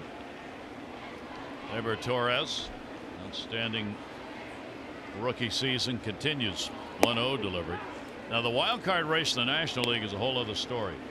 Milwaukee's up by 3 in the first wild card spot, but then you have Atlanta, Colorado, and the Dodgers are all tied for the second wild card spot. And Pittsburgh is only 3 games out, and St. Louis and Washington and the Giants are all 4.5 games out. Which is why the Pirates went out and got Chris Archer, tried to get some starting pitching. That's going to be a heck of a race. It'll be a race for the divisions too. It really is. 1-2 delivery on the way, and a roller down to third. Well, the one thing about the Nationals, and I didn't realize, try to stay attuned because we do play them in interleague. Didn't realize how many injuries they had this year. Now Harper not having a good year from an average home run and walks and RBIs, but again, a lot of guys getting back. Yeah. Of course, Strasburg, he comes back and then he goes right back on the DL, so that'll hurt. 1-2 delivery on the way. Houston has made it interesting in the West because they had lost 5 in a row before getting a win. Their lead over Seattle now 4 games and 5 over Oakland. Looked like they were going to run away with it. Still may, but getting a little tougher. 2 ball, 2 strike count. Torres waiting with the D straight up on him, and the pitch will be taken up high. Alex wants a new baseball. You know, all the teams that were in it seemed to, even if they were having great years, where it was the Red Sox, Eovaldi, and then he went out and got Kinsler. The Yankees got Happ and Lynn, who came into this game out of the bullpen. A couple of starting pitchers. 3-2 delivery on the way, and got him. Had him out in front of the off-speed delivery, so a good recovery after the rain delay for Alex Cobb. Retires the side in order, and the Orioles maintain 7-1 lead.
Brought to you by the all-wheel drive RAV4 Toyota. What drives you? Visit buyatoyota.com for great deals. Gary Thorne and Jim Palmer with you here at Yankee Stadium with the sun shining down. Grounds crew did a great job. Got the tarp out in a hurry That cloudburst we had came in a hurry. The field in good shape. Outfield will be a little wet, obviously. Jace Peterson will lead it off. Lynn will stay out on the mound. Sonny Gray, tough start, 2 2/3 with the 7 runs, 8 hits. Then Lynn came on, gave up RBI single, wasn't charged with any runs though, and got the final out, striking out Beckham. Peterson a base hit. He is 1 for 2 in the ball game. Jones, and then Danny Valencia, and Lynn will get it in at the knees at the strike, and quickly goes up on 2, and immediately the Yankees move the shift around a little more, playing him to pull. 0-2, waves it 1 away. Yeah, why mess around? Get ahead. Able to strike out Beckham when he came in relief, but it took him a while. Not now. Right on the corner. With good velocity right on the outside part of the plate. 1 down. That'll bring up Adam Jones. Adam, a strikeout victim, and hit into an unusual double play. A fly ball double play that ended up going to right field. Beckham took off from second and got picked off.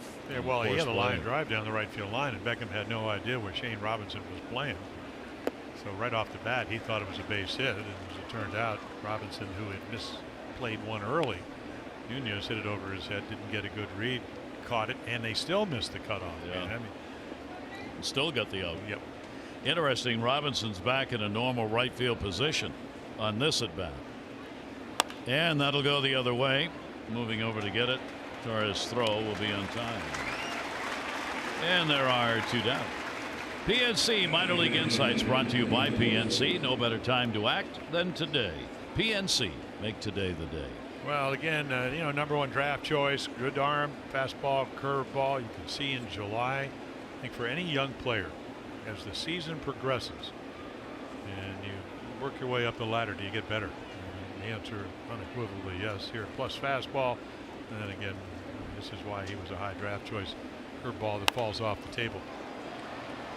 Ooh, yeah, totally different pitcher than Sonny Gray, who started this game. Now, Gray came in 3-0 against the Orioles, but Lance Lynn, I mean, he's going to throw it by you, make you swing the bat with a lot of hard stuff, and then try to read it, see where you are, and then cut it off the outside corner.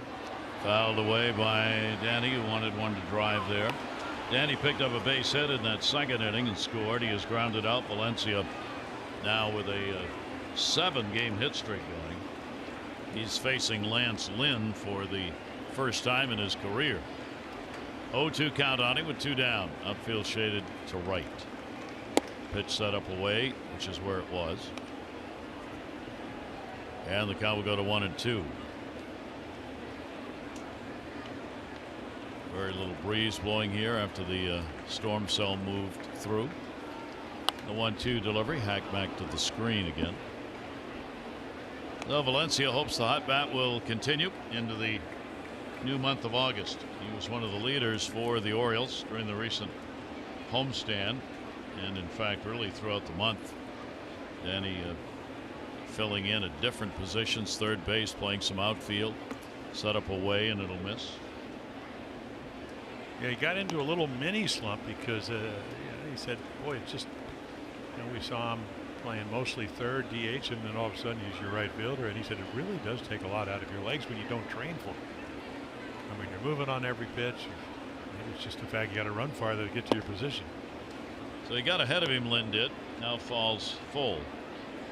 3 ball, 2 strike count. 31-year-old right-hander making his debut for the Yankees as their swing man, used out of the bullpen initially. Will get some starts. Full count delivery in the air, right center field. Center fielder Hicks, and he will make the catch. So Lynn, like Cobb, comes out of the rain delay effective, retiring the side in order.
take a look right here. And of course, the Orioles have a 5-run lead, 5-1 lead at this point, and Davis can't come up with it. Chris is able to knock it down. And right there, of course, Cobb, expecting the bat, comes in at 2-14, and then Stan 1 for 9 lifetime. Unusual. You want him at the plate? Yes, as he strikes him out. 1 for 10, big strikeout with the bases loaded. Cobb will go back to work, and here's Greg Bird, Yankee first baseman. He had a base hit, stranded in the second inning. Yankees have left 4 on base. Orioles have left 3. 7-9-0 for the Orioles. 1-5-0 for the Yankees. Yeah, Nunez playing in and then retreating as the pitch is thrown. Usually you might play deep and come in. Actually a little bit easier if he does bunt. Cobb aware, as Nunez is, that he did lay down a bunt for a base hit. Bird in that second inning went to third base side. Now Nunez can back way up. That's where he hits it 10% of the time. You can see that. I mean, the numbers show you 73% of the time pull. In the air, right behind the mound, second base. Shortstop, actually. Right on the bag is Beckham. Bird is retired. Well, join fellow students, alumni, and supporters. University Night's coming up at Oriole Park. Fans purchasing a University Night ticket package receive a unique Orioles cap featuring the participating school's colors and logo. Caps are limited, so be sure to reserve yours now by going to Orioles.com/university. Ground ball foul. That'll be turned on. Yeah. Well, how about Andujar? I mean, even Torres. They're young, 24. Torres 21, and actually Andujar is 23. I mean, they don't get cheated on any hang and breakable. Very veteran approaches for young players. Andujar, strikeout victim, his first time up. He'll go towards the hole, and it'll bounce off Nunez. Nunez trying to play one in the middle on a side saddle, and it didn't work. Well, I don't know how to score it, but that's a ball that, as you move forward, you want caught. This is how you win ball games. That's a pretty easy play if he doesn't make it. And he's not known for his defense. And Cobb, I mean, that's the one thing. Alex, hey, he's looking for a win, but you don't do it by yourself. You make your pitch. It is a score to dare. And that's what the Yankees are looking for. So the Orioles open a door a little bit on the error by Nunez. Big disappointment for the Orioles this year, the defense. It has not been good. Pitch will be taken outside for a ball. Romine, a base hit, his first time up. Austin Romine, 29-year-old, through the Yankee organization up and down over the years. Last 2 seasons full time for the Yankees. Cobb, the 1-0 delivery to him. That'll go to second. Hard liner, and that goes off the something of Valera. Run is going to go to third. He looked like he was going to catch the line drive easily, and the next thing you know, it's in left center field. Well, he did everything right but catch it. But now the ball is blistered, but that's a double play ball. So the first ball is, it's an out, and then right here, you can see it's right at him. But again, he doesn't catch it. So instead of a 4-6 to 3 double play, and again, he just doesn't keep the glove down and gets his left knee. 2 errors in the inning, and runners at first and third with 1 down. Robinson flied to center his first time up. So the Yankees door opens a little more here in the 4th inning. Still a ground ball can get Cobb out of the inning. Ground ball, there it is. 1. Valera's relay over to first, and they get the double play and a make good to end the inning. No runs, no hits, 2 errors, and 1 left on base.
history. 2000, a 10-0 victory. Orioles Mike Mancini striking out a club record 15. That was against the Minnesota Twins. Held him hitless through 6. Finished up with his 3rd career one-hitter. And in 1977, stretch, Willie McCovey extended his own National League record, 18th career Grand Slam.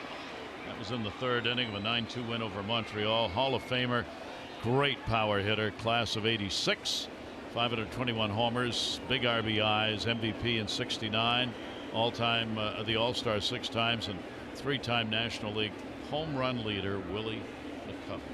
The nicest guy you're ever going to meet, too. Between innings, more discussion. Bobby Dickerson, the infield coach, Nunez at 3rd, Valera, 2 errors in the inning. And the Orioles got away with it as Cobb bore down and got that ground ball to get out of the inning off the bat of Robinson. And you know, sometimes it's just as simple as, instead of catching the ball, trying to think, okay, I'm going to turn the 2, instead of just the simple thing. First thing, you catch it, then you flip it. We saw Beckham last night take his eyes off the ball on a ground ball hit to him. Gardner running to 3rd, didn't make the play. So, and I think again, you're trying to find out who can play and who can't, and that's what these last 2 months are going to be about. Not just one game. Davis will go to center field, and he's got a base hit straight up the middle on it. Chris had a walk, scored earlier, and he is 1 for 2 officially. You got to like that swing.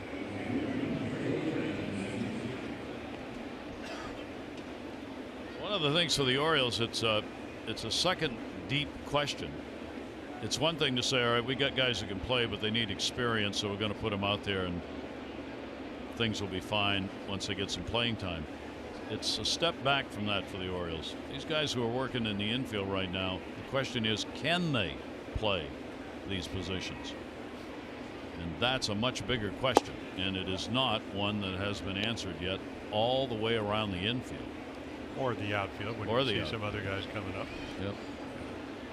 Well, it's so simple, and Frank White, who was a terrific second baseman, when he finished playing.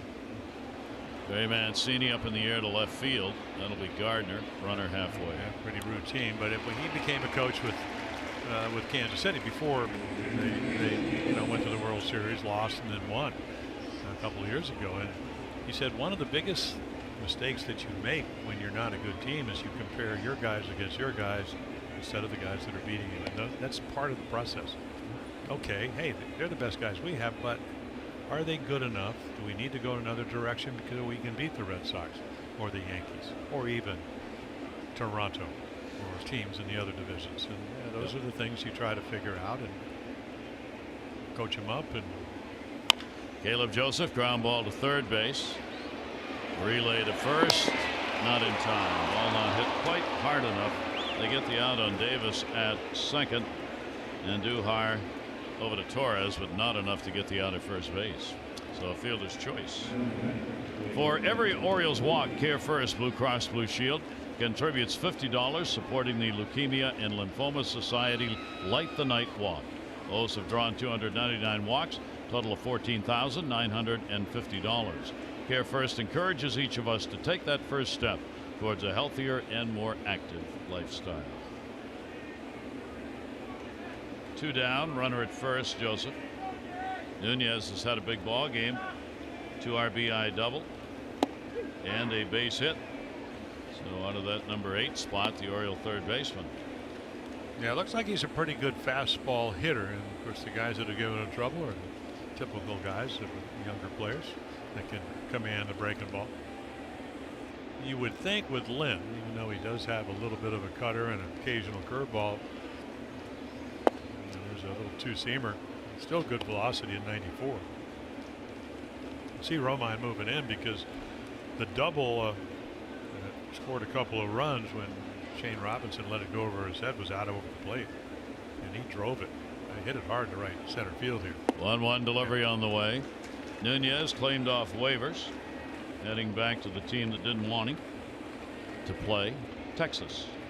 He appeared in 13 games, hitting just 167 with the Rangers. AAA Norfolk, 56 games and hit 289. He hit 5 home runs with the Tides this year. 1 ball, 2 strike count. Joseph off first base. In the air to right, hit it pretty good. Robinson going back on the warning track, can't get it.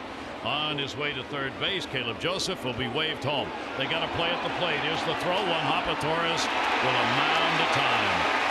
Unfortunately, nobody hurt, I hope, as Caleb stumbled when he began to go into the slide, grabbed Romine so they wouldn't have a big-time collision. So they get the out at the plate. Nunez gets his third hit of the ball game, but the relay throw was there in plenty of time, and Caleb reached out on Romine right here. Just let's neither of us get hurt, just for the heck of it.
And by the University of Maryland Medical Center, be a part of something. Well, an unusual ending at the plate. Caleb Joseph thrown out from Robinson to Torres to Romine in a stumbling fall, and fortunately neither apparently hurt on a slight collision, but an awkward one. Yeah, the Yankees executed the relay perfectly. Ball came off the wall. Robinson caught it, hit the relay off, and then Torres, who didn't get second on a double play, didn't get the first on a bunt, makes a perfect throw. Well, he has a short arm. Everybody's let us know that, and you saw it right there. One hopper, and Romine had all kinds of time. I'm not sure. You could go on the DL just watching that slide, because it's scary. It's kind of like a bad curveball where it's about 58 feet. 2.5 feet before home plate. That slide started. I don't know. I don't know what it was. No. It wasn't a slide. No, it wasn't. No. So here is Gardner to face Cobb. Bottom half of the 5th inning. Base hit. 1 for 2 in the ball game. 270 hitter. Lifetime off Alex for Gardner. And the pitch will be up high for a ball. Orioles have had 11 hits in the ball game. There are 7, 11, and 2. And the Yankees are 1-5-0. Cobb with a 1-0 delivery and flicked the other way foul. Yeah, the Yankees aren't done. Again, with the young bullpen for the Orioles, Mike Wright would be probably the guy you'd go in the middle innings. Castro pitched last night. I mean, he's really pitched well lately for the Orioles. But Alex Cobb knows I got to get at least 18 outs. Again, 7-1 lead. Get the first guy out if you can. Popped him up, second base. And that's where it will be handled. Valera comes on to get it. Gardner is retired. The Orioles are going to host these Yankees August 24 through the 26th. And for each game, fans are encouraged to bring any non-perishable food items and cash donations to the ballpark to benefit the Maryland Food Bank, part of the 32nd annual Orioles Reach Food and Funds Drive, presented by Masson, WJZ TV, and Pompeian. That ball is going to get there in time for the out. Davis on the bag, hanging on, and 2 down with Stanton retired. Well, that's 2 of those. A couple of splitters. And take. I mean, watch Caleb Joseph. He calls it right there, right there. Hey, get out of the way. He does. Better angle. Stanton running hard. Oh, that's a nice way to get Stanton. Now 1 for 11 lifetime off of Alex Cobb. Stanton has not had a hit in these 2 games, going 0 for 6. Gregorius has had a hit, 1 for 2 in the ball game and 3 for 5 in these 2 games. 2 down though, and nobody on. Cobb's delivery to him, breaking ball that fell off the table and fooled him. Good pitch. Best chance the Yankees had was in the 2nd inning. Torres led it off with a home run, then they loaded him up, couldn't score. And Cobb has pretty much been in charge the rest of the way. 0-1 delivery.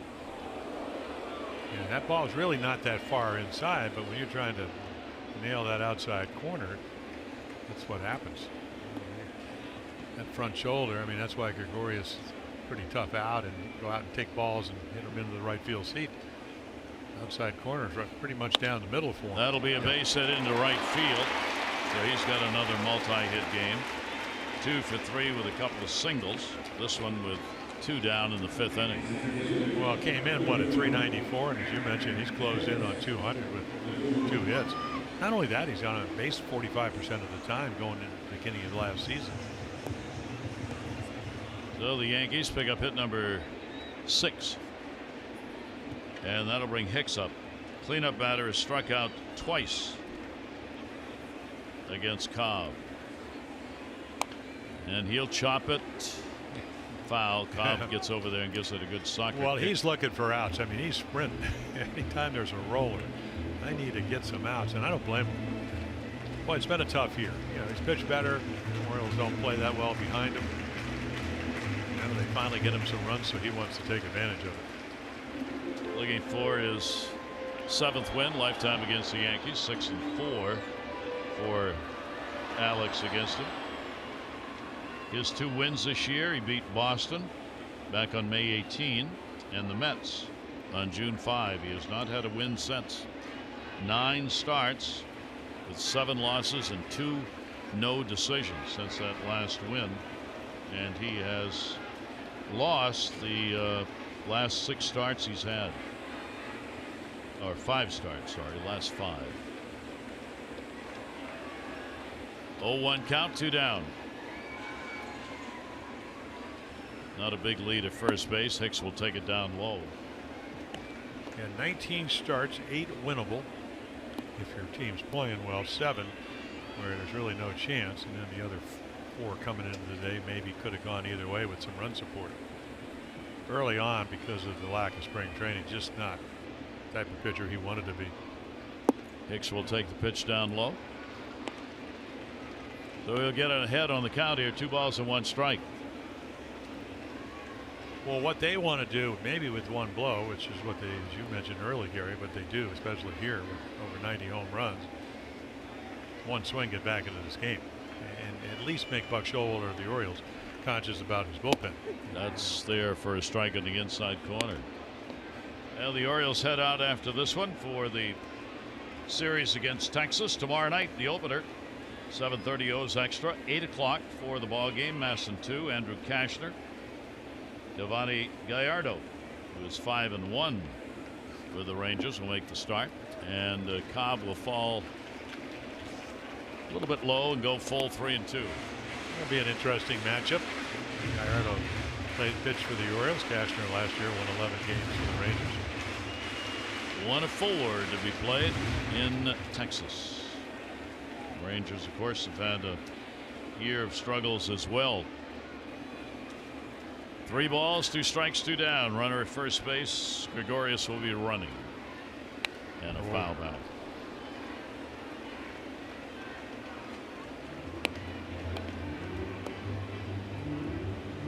Texas has won 46 games. They are last in the American League West.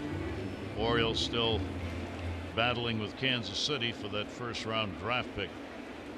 Baltimore 32 losses. Kansas City 30 wins, rather 33 wins. 3 ball, 2 strike count, 2 down. Step out by Hicks. Royals GM saying the other day he was embarrassed at the performance of the Royals so far this year. 3-2, runner going, and got him on the inside corner, and fortunately may stay in the game. Gary Cederstrom taking a long look. Well, let me tell you, this ball slammed the bat down. That ball right down the middle. When you're struggling, you don't know the strike zone. Cederstrom will let him walk away. Take a look at our Ram do-ups. Experience the power and toughness of Ram at your local dealer, or log on to ramtrucks.com to get to work. Guts, glory, Ram.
The third inning.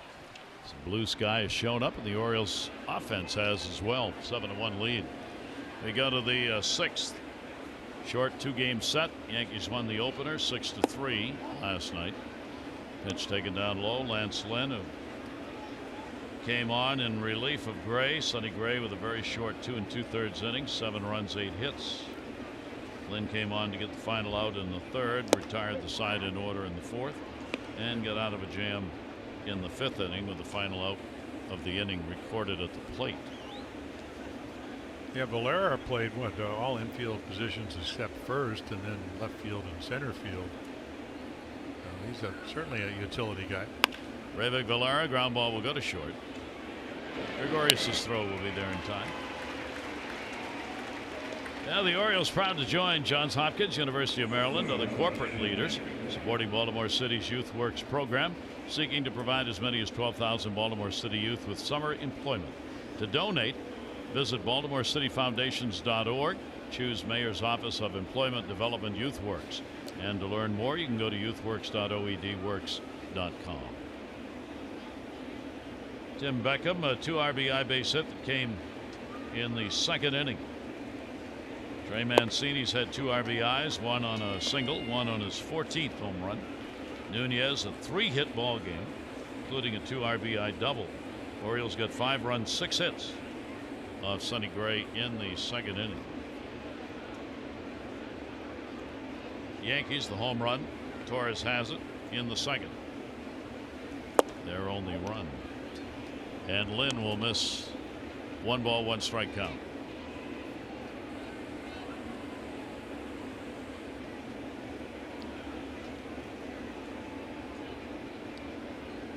The 1-1 delivery. Breaking ball is going to catch the outside corner. And again, the scouting report there. They get Beckham out. Sliders. He hasn't thrown many.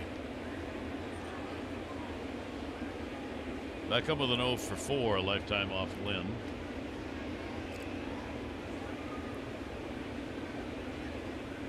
Right-hander's 1-2 delivery will miss up high. He's thrown the fastball 94, 95. Good heat on it. He can give you a long relief since he's been a starter. Well, Gary, we saw him last year, a year after Tommy John. I mean, won 11 games, pitched almost 180 innings. It was amazing. He got him. Yeah, I mean, amazing that he could throw that many innings. Most of the time, they work your way back, but he's going to be a free agent. Turned down a qualifying offer at $17 million by the Cardinals because he thought he'd get a multi-year deal. Only got the one-year deal from the Twins and got traded to the Yankees. So 2 away. Peterson, a base hit. He is 1 for 3. He has also struck out and flied out. 2 down, nobody on. Lynn's delivery to him will be taken away for a ball. He had 2 seasons where he won 15 games in 13 and 14. He went 15 and 10 both years. 1-0 delivery.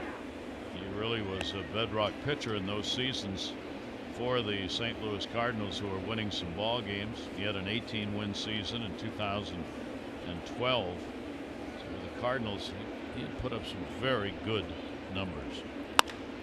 Ball in the middle. That's going to be a base hit. So Peterson is on 2 for 4 in the ball game and his 3rd hit of this 2-game set. So you get some speed. 9 stolen bases. Only Greg Gentry, who's on the DL with a broken rib, with Moore at 10. I would imagine it might be a running situation. I'm sure Lynn thinks that. Romine, Austin behind the plate. Romine has thrown out 26% of base stealers. The other thing is Lynn's a veteran pitcher, probably can slide step, throws a lot of fastballs, good pitches to throw runners out. But I would imagine the Orioles would like the lead to be increased, see if you can get a guy in the scoring position. Adam Jones will take the pitch up high. Adam 0 for 3 in the ball game, 10-game hit streak. He's had 1 hit in the 2 games here, 1 for 6.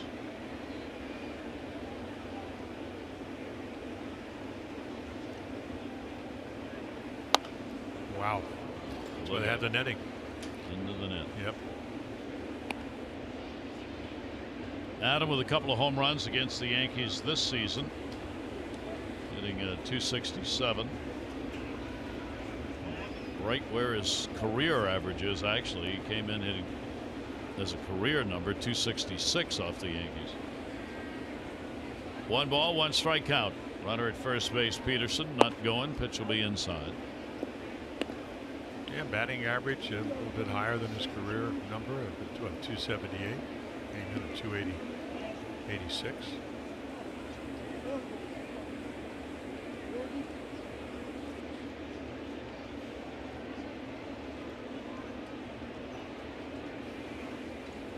Two-one delivery on the way to him. In and up. So Adam works the count to 3 balls and 1 strike with 2 down, trying to keep it alive with Danny Valencia waiting on deck. Orioles in that 3rd inning, when they scored 2 runs on 3 hits, they got it all done with 2 down. Didn't have anybody on until Mancini got the 2-out homer, and then they went on from there. 3-1 delivery by Lynn. Wow. Towering fly ball to left field, way up there. Foul. Well, that's what happened. You get a veteran hitter, turned 33. What, today? Today. Yeah, today, and you get him a 3-1 count. Happy fan, and way up in the left, down the left field line. Long enough to hit a home run, but way foul.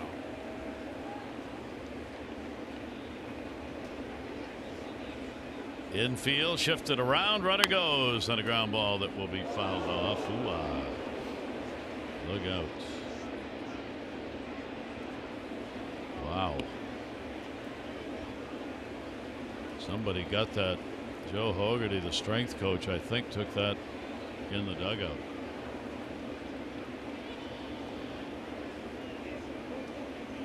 Ugh.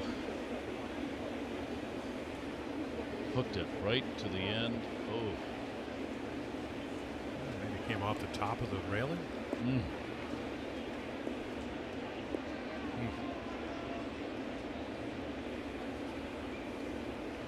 So a 3-ball, 2-strike count. Again, Peterson will be running with 2 down. Lynn's delivery to him in the air, center field. Ball will be shy of the warning track. Hicks goes back and will haul it in. So no runs on 1 hit, no errors, 1 left on. Bottom of the 6th coming from New York, 7-1 O's.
Concern.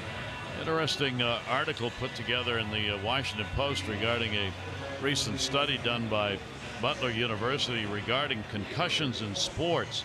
And what they found out was that there's a lot of sandbagging going on. What that means is athletes at all levels in all sports who take a baseline test are trying to beat the system by sandbagging it by having a very low baseline level. And then if they do have a concussion problem, they can come back and in relatively easy fashion pass the original test. That's got to be a little bit concerning. That'll go to right, and it will be hauled in on the fly ball. So 1 down here as Cobb continues to move along.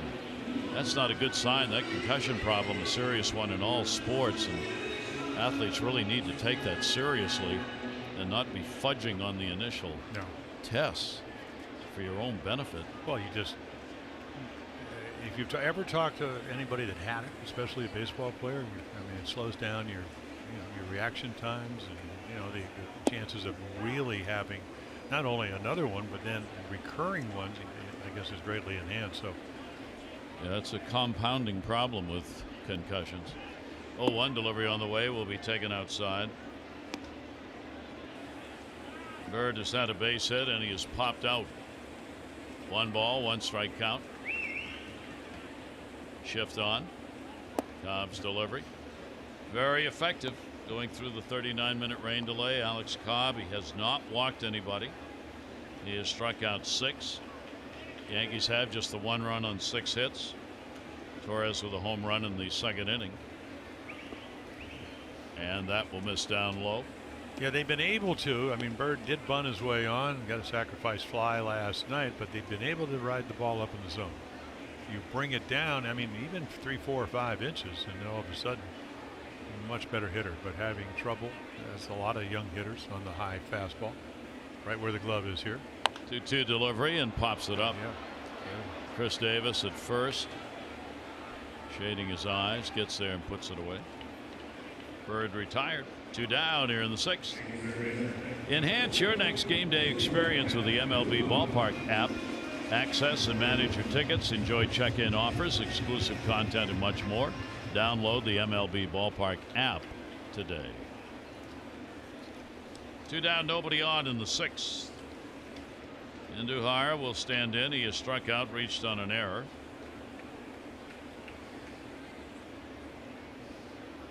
Cobb with the bases clear. Andujar will take a breaking ball that stays inside to him. Andujar hitting 278 coming into the ball game against the Orioles. A couple of home runs. A big 9 RBIs against the Orioles in the first 11 games.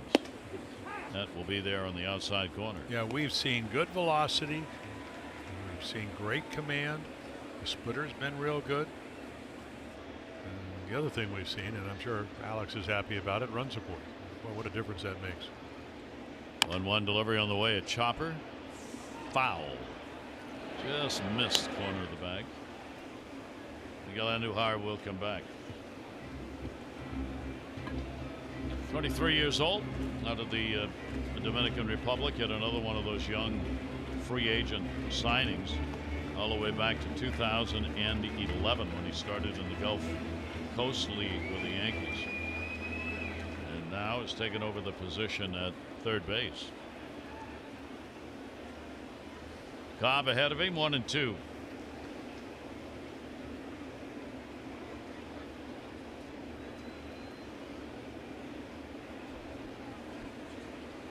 One-two will be taken just inside.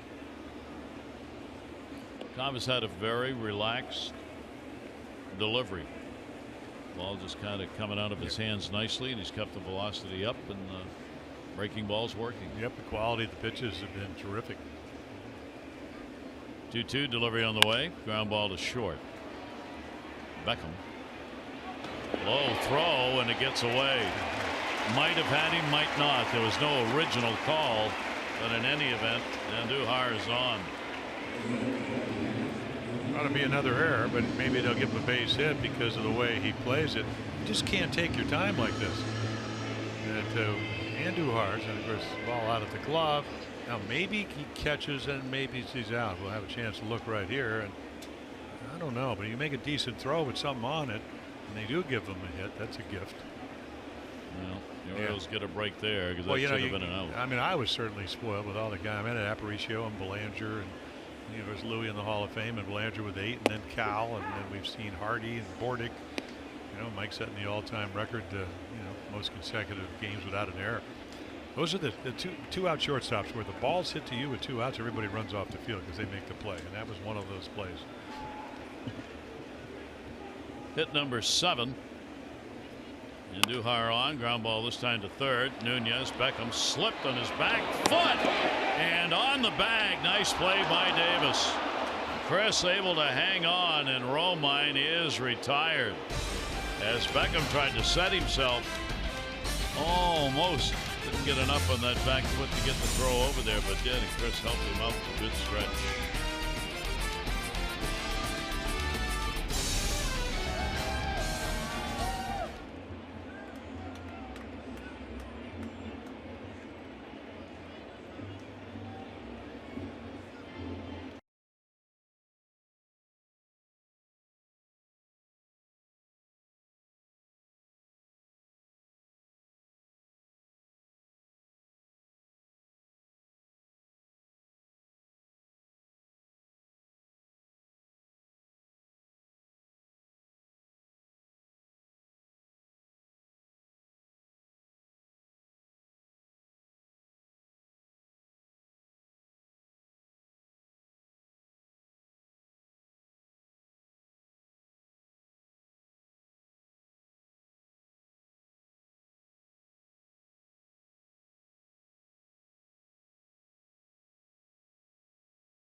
Johns Hopkins Orthopedics.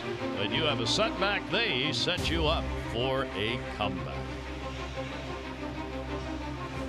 Gary Thorne and Jim Palmer here at Yankee Stadium. The Orioles 7-1. They've outhit the Yankees 12-7. Big runs coming early off the starter Sonny Gray. 5-run second inning, 2 more picked up in the third, and that has so far been enough for the Orioles. Lance Lynn out of the bullpen, long relief work in his first appearance since coming over from the Twins, and has done a good job. One potential jam. He got some defensive help with the 5th inning to get out of it. Well, he's done exactly what you want your long man to do. Danny Valencia. Danny will lead it off. 7-game hit streak, a base hit in this one, 1 for 3. He has also scored a run. First ball hitting, high sky with the sun, second base. Torres there to put it away, a pitch in and out. Cody Carroll, one of the new Orioles, former Yankee. Yeah, and with a power arm and really having a nice year down at AAA. We'll get a chance to see him in the ball game. Chris Davis, a base hit, a walk, and he has grounded out.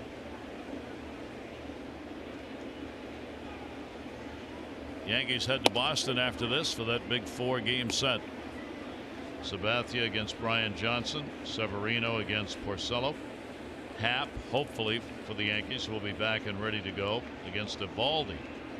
And then Tanaka against David Price, the matchups at Fenway Park for the 4-game set. Nice little series, isn't it? Yeah. Right now, as we said, the Yankees 5 games behind the Red Sox. 0-2 count on Chris Davis. Top of the 7th inning, 7-12-2 for the Orioles, 1-7-0 for the Yankees.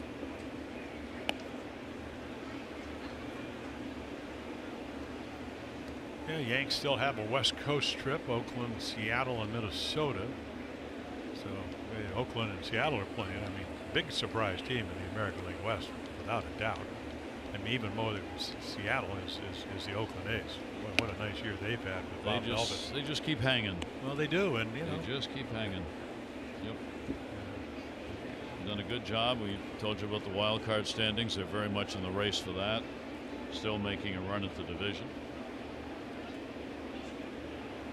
2 balls, 2 strikes, 1 down. And the pitch will be up and away. Orioles' last road trip of the year at the end of September will be here in Boston, so very well the Orioles may have a lot to say about what happens in this division, depending on what it looks like then. The Orioles finish up at home in a 4-game series against Houston, and that is their first strike. Well, he's a strike thrower, and he's not afraid of throwing his fastball. Kind of a counter against the modern day philosophy where you got to change speeds, but this ball's right on the corner. And then you can see Romine just move it over at the shade. Might have been a half a ball off the outside corner, but close enough. 2 down. Trey Mancini, couple of RBIs, single, homer, 2 runs scored, and he's flied out, and he's got our 4th drive of the game. Yeah, Sonny Gray, I mean, he gives up 5 and then he's 6, and here's number 7. You know, just a little curveball, but he blasted. You think it's going to stay in the park. Hicks can't catch up with it, and it sails out of here. Hurry to your local Ford dealers for great savings on cars, trucks, and SUVs. Mancini gets ahead on the count. Well, not only that, again, we talked about 8 for 72, 111 coming in, runners in scoring position. For the home run, got to relax by getting a base hit with runners in scoring position, something he did so adeptly last year. Mancini now with 2 career home runs here at Yankee Stadium. 2-1 delivery on the way to him, and he was going for another one. Foul tipped it right straight down. 2 ball, 2 strike count with 2 down. Orioles at the moment at least just kind of cruising along. Yankees had that big chance in the 2nd inning to get back in it with the bases loaded. That's the way they left it. Scored only 1 run in the inning, and Cobb has taken care of business on the mound. 2-2 pitch. Wow. And we're seeing a little bit of more from Mancini, and then this time he just plays it off the screen. Doesn't He can matter. catch line drives, high, low, and can play rebounds off the Well, we're sending him to Miami to play high line. Man, pretty impressive. Is that a heck of a series? 2-ball, 2-strike count. Nasty jam shot right there. Well, that's that little two-seamer. He just turns it over. So again, it doesn't really. I mean, it's almost the same velocity, but a little different movement.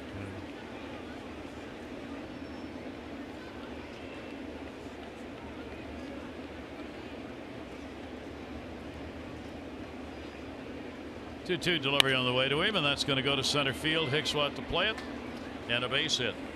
So Trey Mancini, he has a 3-hit ball game, 3 for 4, a couple singles and a home run, and the Orioles have a magic 13 in hits on the board. Yeah, another little cutter, maybe a slider, and it stays up. So you stay off the good part of the bat, and I think if you're a veteran pitcher and you've seen him hit a home run, you'll take the single to center. And Trey certainly will. So with 2 down, the Orioles get a base runner and keep the inning alive. Trey Mancini picking up his 21st multi-hit game of the year. And Trey has now had 5 3-hit ball games, 1 4-hit game as a part of that.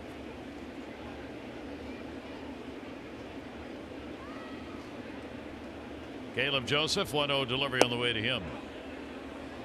Caleb also on base a couple of times, single and a walk, and scored both times. Got thrown out at the plate to end the 5th inning on a Robinson to Torres to Romine play after a base hit picked up by Nunez. And he'll chop around on that one by his own dugout. The other thing the Yankees got in Lynn is a lot of postseason experience with the Cardinals. He was in the postseason 2011 through 2015. 24 postseason appearances, 7 as a starter. 4.5 postseason ERA. Down to 3rd and just missed. Yeah, we're seeing a much more confident Caleb Joseph. Taking pitches that he was swinging at him 5-6 weeks ago. All right, and by doing that, you work yourself into better hitters count. It's a little bit easier to put a good swing on it. Yeah, and they didn't give up any of their top prospects. You know, they gave up Drury, who they traded for to Toronto to get Jay Happ. So. Caleb will go after Heat up and away at 96. That is strikeout number 5 for Lynn. Heck of a relief job. 7th inning stretch time. Orioles up.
Great to have you with us for the matinee game here at the stadium in New York. Cobb out of there with a chance for a win. Well, he is. He pitched great. They get him a lot of runs. Only the home run by Torres, right center field. Again, almost 2-1. In fact, better than 2-1. Strikes the balls. Doesn't walk anybody out. Gets the big outs. And Cody Carroll on a Southern Miss. Comes out of the Yankee organization in the Britain trade. This will be his major league debut. Really having a good year at AAA Scranton. And again, a lot of innings, 27 hits, 41 2/3 innings. And then the other thing is 55 strikeouts. So big guy, had a chance to meet him. Born in Nashville, Tennessee. And I said, I used to fall off, tried to change my windup, a little bit more direct. Well, he throws in the upper 90s, 95 up. So we'll see. Again, different ball, different situation. Comes out of this organization, having a chance to not only pitch for the first time in the big leagues, but do it here at Yankee Stadium against his former team. For Carroll, he has not given up a home run this year. Talking about the strikeouts, 43 2/3 innings pitched this year, minor leagues. Only 18 walks. Struck out 57 and no home runs against him. He's only surrendered 8 home runs in 228 minor league innings. Yeah, I said, well, he said, I made some mechanical adjustments. I said, what are those? And he said, I just used to, to fall off. I try to throw too hard. So let's see in your major league debut if you can kind of calm down. Orioles need 9 outs to maintain the 6-run lead. So Carroll goes to work here, and he's now in the major league record books. Pitch taken by Shane Robinson for a ball. Robinson is hit into a double play, and he is flied out. Great job by Cobb, looking for win number 3. And that pitch will be in the outside corner. Well, that pitch will work right there. Very simple. Hands over the knees. And again, did he fall off? We were talking, it's all right to go left. Some of the greatest pitchers of all time have done that. There's another 96, 97. But again, when you release the ball, where's your head? Where's your front shoulder? And then, Bob Gibson, one of the greatest of all time, he'd end up halfway between first and the pitcher's mound. 2-2. But again, good size at 6'5". But at this level, it's not about how hard you throw. Can you get your slider over? That'll be chopped foul outside of third base on the delivery by Carroll. You'll get the top of the order, Gardner and Stanton to follow for the Yankees, bottom half of the 7th inning. So the Orioles, yet another new face, has entered the record books here, and there'll be lots of that going on for the remainder of this season. Opponents hit only 184 against him in the International League this year. Beckham up with a ground ball and gets the out. So 1 away here in the 7th. He only had 2 appearances with Norfolk before getting called up after the deal, the Zach Britton deal with the Yankees. So he spent most of the time at AAA for the Yankee AAA ball club at Scranton Wilkes-Barre, where he had a 2.38 ERA. 1 down, nobody on. Top of the order, Gardner, base hit, 1 for 3. Carroll has come in contact with all of these Yankees in spring trainings with New York. Gardner will take the pitch up high. Well, they know, and in recent years, not this year, but maybe the one thing about him is he's a 2-pitch pitcher and he's walked people, but he doesn't walk people now. 1-0 delivery is going to be in. Even though this will be a good test because Gardner always works the count to these hitter advantage counts. And you would think 6 runs down, he might be taken here. Carroll with a 2-0 delivery. That's way up. Yeah, and he was. And you never could tell though because the ball was over his head. So the count goes 3-0. Yankees need base runners. Down by 6. He'll take again here and does, and it is a strike. The type of game where one pitch at this point is not going to hurt you. So sure he's thinking, okay, fastball middle of the plate, probably won't end there. Make sure that I make Brett Gardner put it in play. 3-1 to left field. Trey Mancini will move over and back a couple of steps. Good comeback by Carroll to get the out, and there are 2 down. I think it's an easy 97.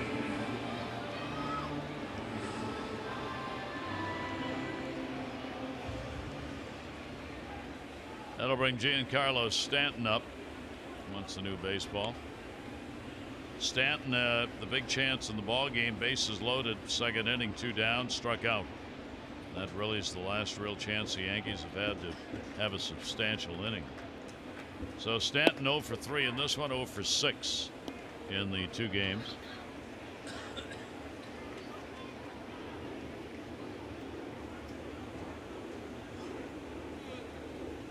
Look at him. Well, he got the ground ball off the bat of Shane Robinson on a backup slider. There was another one. In Major League debut, I could.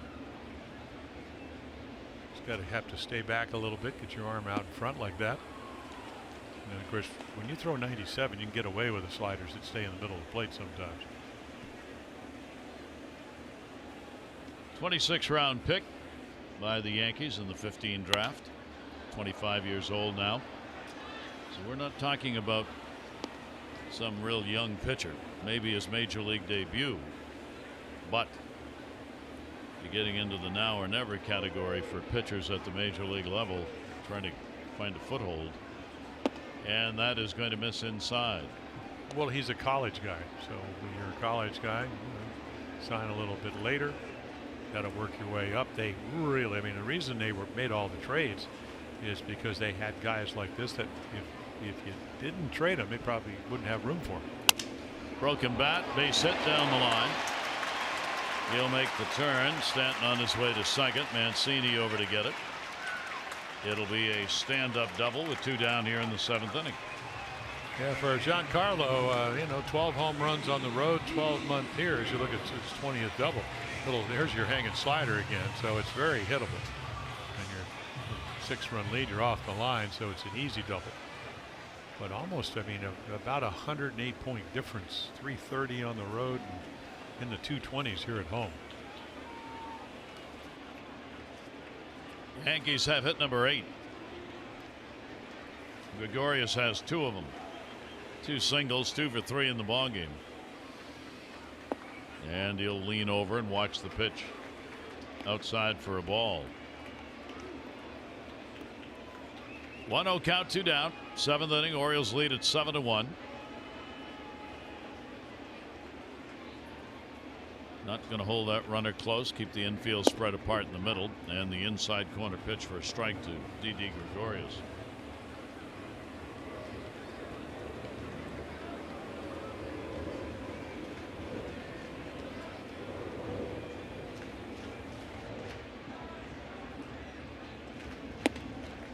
And we'll take that one as well.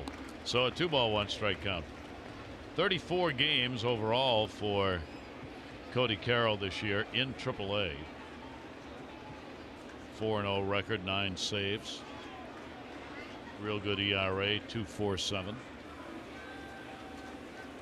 2-1 delivery on the way, and that's going to go to center. Adam ball. No runs on 1 hit, no errors, and 1 left on base. 7 complete. Orioles up 7-1.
Continued 4 games against the Rangers. Andrew Kashner will be on the mound for the opener. Giovanni Gallardo for the Rangers. Coverage on Masson 2 begins at 7:30 with those extra presented by Ford. Game coverage at 8. All the access you need right here on Masson. Orioles up 7-1 and deeper into the bullpen for the Yankees. Yeah, Chad Green gave up on a run in his last appearance, but it doesn't happen very often. Even though Machado hit a home run off him in Baltimore, lefties hit him better, but a lot of strikeouts. We'll get to that page, and again, hard thrower.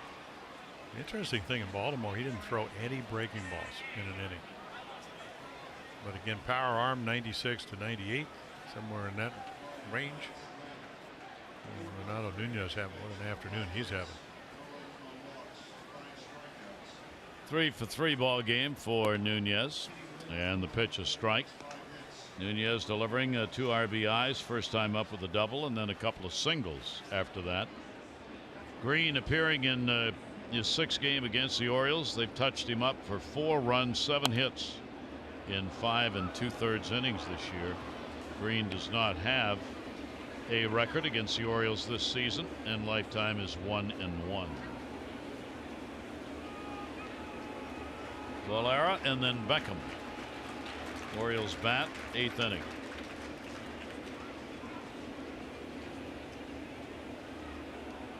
Oh-2 delivery. Great job done by Lance Lynn. 4 1/3 innings. No runs, 5 hits, no walks, and he struck out 5. Came on for Sonny Gray in the short outing, 2 2/3, 7 runs on 8 hits for Gray. It'll go to second base. Torres over. This copyrighted telecast presented by authority of the Orioles may not be reproduced or retransmitted in any form, and the accounts and descriptions of this game may not be disseminated without the express written consent of the Orioles.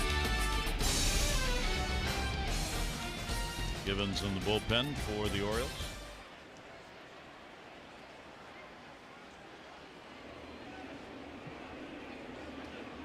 One down.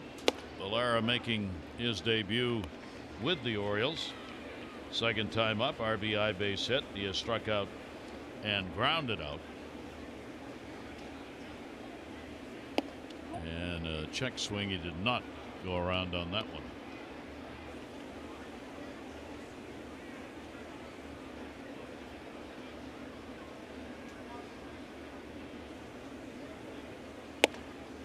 Comes back inside and will miss. Valera out of Venezuela. Picked up in the deal. Manny Machado deal with the Dodgers. 20 games at the big league level. 66 AAA. 272 average at AAA this year. That'll be fouled off and out of play, and getting the start at second base in this ball game. Yeah, I think a natural right-handed hitter, so he's a switch hitter. Through the minor leagues, higher average against lefties than righties. Turn him around, you don't have to deal with a breaking ball. 2-2 delivery taken up. He is 26 years old. And a full count from Green. Beckham, leadoff batter on deck. 3-2 delivery in the air, left center, not deep. A confluence with Gardner getting there ahead of everybody else. 2 down. Well, he's got the ability to become confluent because of his speed. Boy, all the good outfitters, they want to catch it, don't they? And they're smart enough to know how to get out of the way when you got somebody maybe a little bit better. Hicks did that. Give it a ball. Good as he is, yep. Boy, that's your job. Once you get they give you the glove, go catch it. 2 center fielders, of course, with Gardner in left and Hicks in center. Tim Beckham leadoff spot, RBI, 2 RBI single, part of that 5-run second inning, and he'll take the pitch up high. He's had a 1 for 4, 3 strikeouts. 1-0 count from Green. Yeah, they chose to bring the infield in and poked a single up the middle.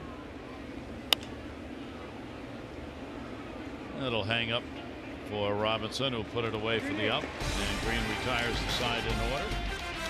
Orioles maintaining a 7-1 lead.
Moment.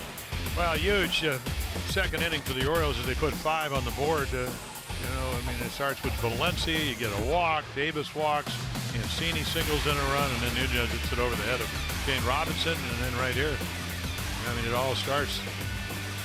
Everybody getting it hit. Valera comes in first at bat for the Orioles. Gregorius thinks he's got to play, but Torres forgets to cover second base.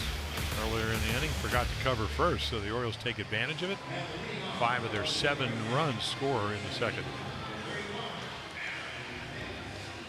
Now Michael Gibbons comes in, and so again you can see saves opportunity lifetime 1 out of 9. This is not a save situation, but certainly a hold situation. He's been a little wild, a little unlucky. I was trying to convince him today, if you do get to close, usually it's a little bit easier than most of the situations you come in as a setup man. But right here, clean inning. That was one of the reasons we were talking about. Hicks 3 for 5 off Gibbons. Will take the ball to left field, and that'll be another base hit for him. And that's, if you look at his face right there, that's what he was talking about. So Hicks leads off the 8th inning with a base hit. Orioles bring Peterson in from right field to play third. Nunez out, and Joey Rickert will come on to play in right. So that is hit number 9 for the Yankees. Yankees have left 8 on base in this ball game. Torres delivered the home run, second inning, leading it off. 1 for 3 in the ball game. He's got 16 long balls on the year, and it's the only run the Yankees have put up on the board. Yeah, Hicks took no time. He had struck out the first 3 times, jumping on that first pitch fastball. Gibbons' delivery will be taken inside. Holder and the former Orioles Zach Britton warming up in the bullpen.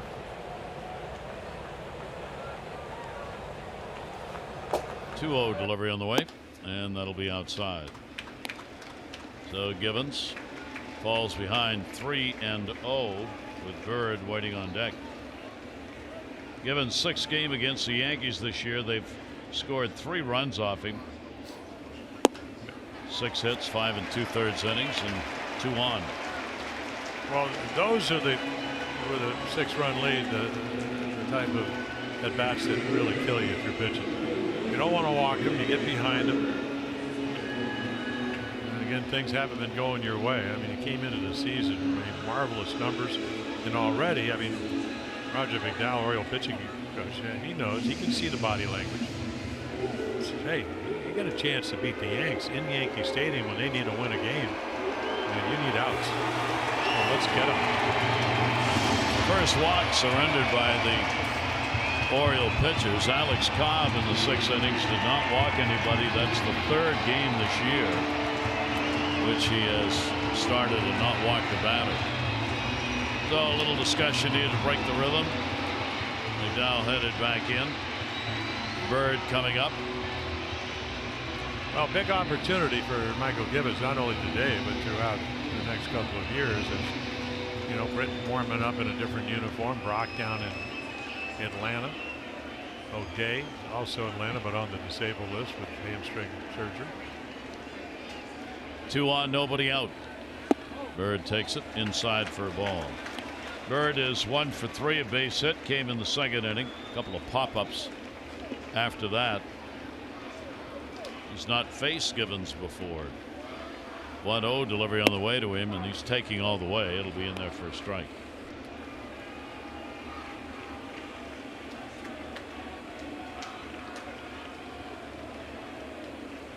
Bird, a couple of home runs against the Orioles. Take it inside. Amazingly for Bird, he comes into the ball game hitting just .208 against the Orioles, but he's got 11 RBIs this year. 2 ball, 1 strike count. Runners off first and second. Bird will take that inside. 3-1.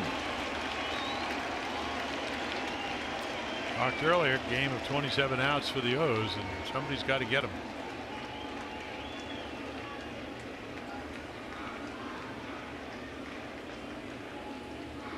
Bird takes here. 3-1 delivery on the way. He didn't have to worry about it. They're loaded. Home field advantage, energize the fans, make the Yankees think they have a chance to win. Walk people when it's 7-1. Paul Fry has been pitching well for the Orioles. He gets loose. And Duhar coming up. Single reached on an error, and he has struck out. Bases are loaded, nobody out. And Duhar 1 for 1 off Gibbons. Anxious, going to get a base hit into right field. Hicks will score, station to station. Throw by Rickert will come into the cutoff man. And Duhar picks up the RBI, and it's a 7-2 ball game. But take a look, you're struggling. I mean, you try to get ahead, and he just kind of gets jammed. Good fastball hitter, good young hitter, and he just dumps it into right. I mean, 96 on the corners, you probably don't get that result. So Andujar continues his great rookie year. 47 RBIs now. Here is Romine. Breaking ball will miss inside. Romine with some power, 6 home runs, 29 RBIs, particularly of late. He has had a red hot bat and hitting the long ball. Career high in home runs. 1-0 delivery on the way. Good heat, 95. Yeah, boy, you really need an out here. I mean, he's a .310 hitter with the runners in scoring position. We saw him hit a home run in Baltimore the last series. I mean, up and in. I mean, smoked at the left field. 1-1 delivery on the way, and that'll go down the line, foul and into the seats. Romine this year is 0 for 4 with the bases loaded.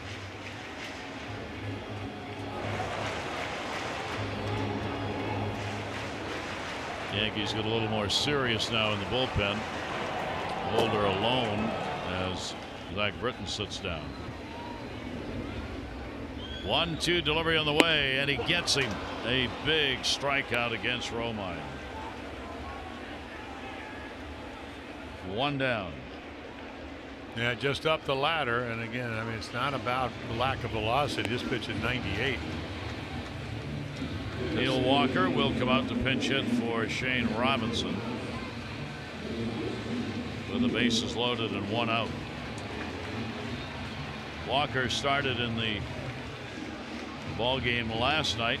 He's been moving around as a utility player to help the Yankees out with the injury situation. Ended up with an 0 for 4 in the game last night. Orioles will match it up with the pitching change. So Givens will come out of there having worked only a third of an inning. Gave up 2 hits and 2 walks. He did get a strikeout and responsible for the base runners.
International money from Seattle. I mean, he's done a great job. Throws a lot of strikes, almost a hit per inning. They turn Neil Walker around because he's more of a home run hitter from the left side, which is what he would have done against Givens. You can see the left-hand batters actually hit him better. He's been able to keep the ball in the ballpark. How about that number right there? Only 1 inherited runner with the bases loaded. He will come in and try to keep the game at 7-2. Yankees, but now with 2 runs and 10 hits. Orioles 7 and 13. Paul Fry, 5 years in the minors before getting a chance at the major league level this year. Fry will work with the bases loaded. Neil Walker, 1 down. A 7-2 ball game. Now have 9 combined runs on 23 hits in this game. Walker, all 3 home runs from the left side. Just that 179 batting right-handed, 238 left. Walker, a chopper, that's towards the middle. Got a chance. 1 relay and a big double play. So Fry comes on and gets the ground ball, and that will end the inning. And one of the Yankees' best chances ends up being just a 1-run, 2-hit inning.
West. Low fares with nothing to hide. That's transparency. Matinee day here in New York at Yankee Stadium as the Orioles look to take 1 out of 2, and they've got the big lead in this one. Neil Walker's going to stay in, play right. Yeah, Jonathan Holder, another one. Again, the best bullpen in the American League, and he's a big part of it. Look at that. Only 29 hits, 38 strikeouts, doesn't walk anybody. Really good breaking ball, good fastball, again 92 to 95. And, you know, that sharp breaking ball to strike people out. Yankee bullpen has done the job today. Lynn 4 1/3, no runs, 5 hits. Green an inning, 0s. Now Holder. With Sonny Gray, the starter, who couldn't get it done, 7 runs, 8 hits in just 2 2/3 innings. Yeah, you can see the headlines now. Gray to the pen, Lynn to the starting blocks. I'm sure that's already out there. Yeah. Yep. And the Orioles will get a shot here to add to it. 7-2 on top, 9th inning. Peterson, a base hit. Last time up, he's 2 for 4. Good series. 3 hits, 7 at bats. 0-1 to Jace will be fouled off. Yeah, there's the changeup. He's got a lot of ways to get you out. Boy, anytime a guy pitched 42 innings and only walked 7, he's a strike thrower.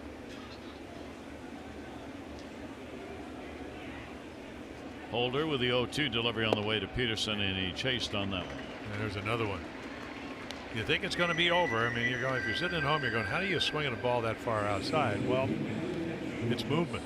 It's movement and arm speed. You know, you read fastball, and then the ball comes up at 85, moving away from the bat head.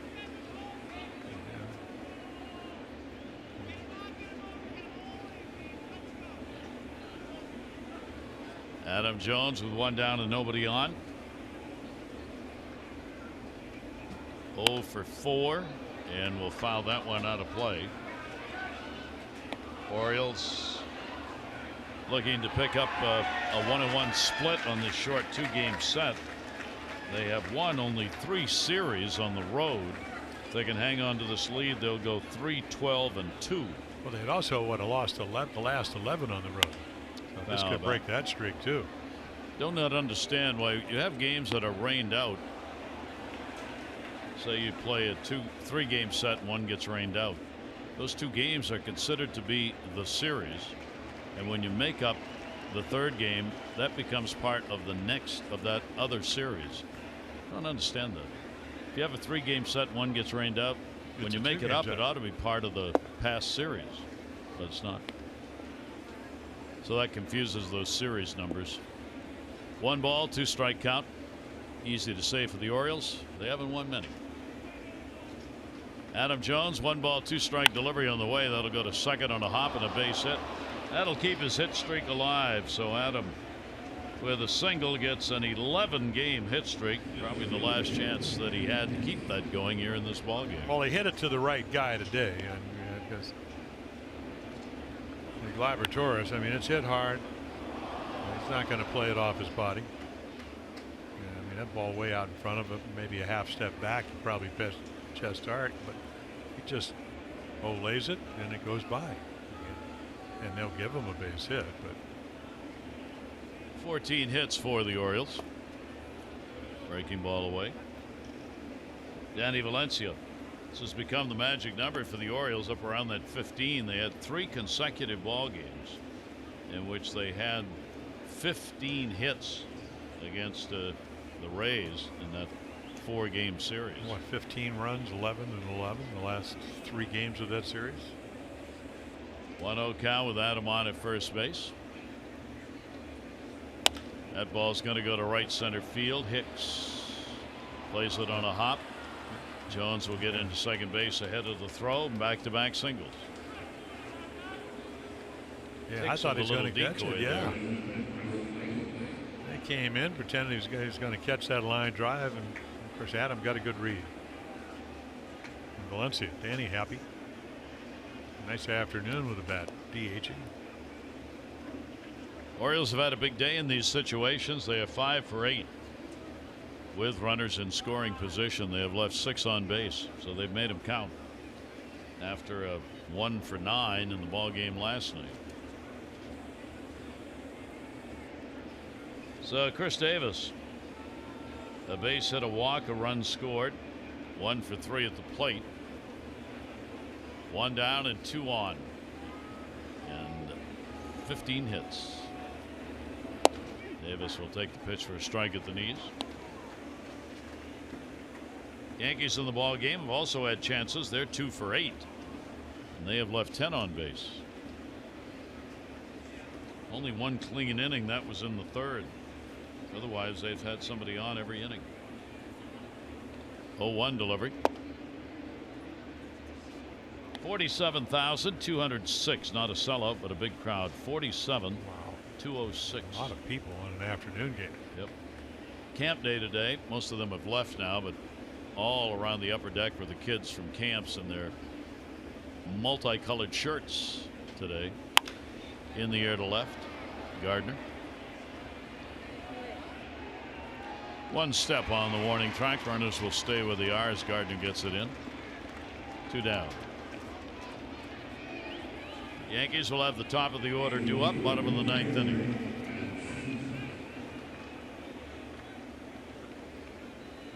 Trey Mancini, 2 on and 2 down.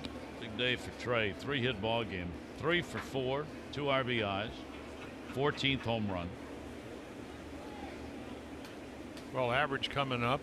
Batting average on balls in play. Came in at 275 and what, 3 for 4, probably in the 280 range. 300 is the league average. Last year he hit 352. Hard hit into the screen, right straight back. 0-1 count with 2 down.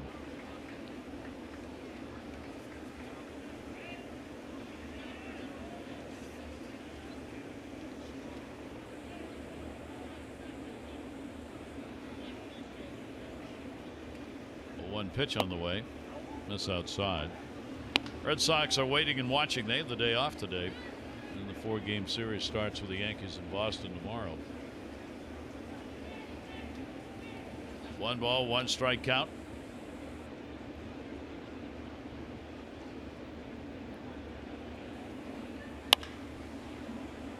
Down the line in right, headed to the foul seats. You don't see too many Wednesdays off in Major League Baseball. 2-game series that have been added seemingly more and more each year have created some of those unusual off days. 2 and 4 game series becoming more common. Buck Showalter asked the eternal question: if you have a 2-game series, do you completely unpack your suitcase or not? And then of course he explained that he does. 1-2 delivery on the way and a breaking ball outside. But the big question is, does he iron everything? No. But that's why you unpack. Then you don't have to iron if you hang them up properly, right? Yes. Well, I have not learned that. I'm still waiting for a little help from Alex on that. Yeah. We have to have worked at a clothing lot of things store. to ponder. Yes. We pondered a lot today. Yeah. 2-2 delivery on the way, and that'll go to right. Walker is underneath it and puts it away. So the Orioles, no runs, 2 hits, no errors. 2 are left on base. 9th inning, Orioles 3 outs away from W.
Cobb getting the job done on the mound, and Mancini picking up a couple of RBIs and 3 hits in the ball game to the Orioles. 3 outs away. Yeah, Paul Fry comes in with the bases loaded, 7-2 lead, 1 pitch.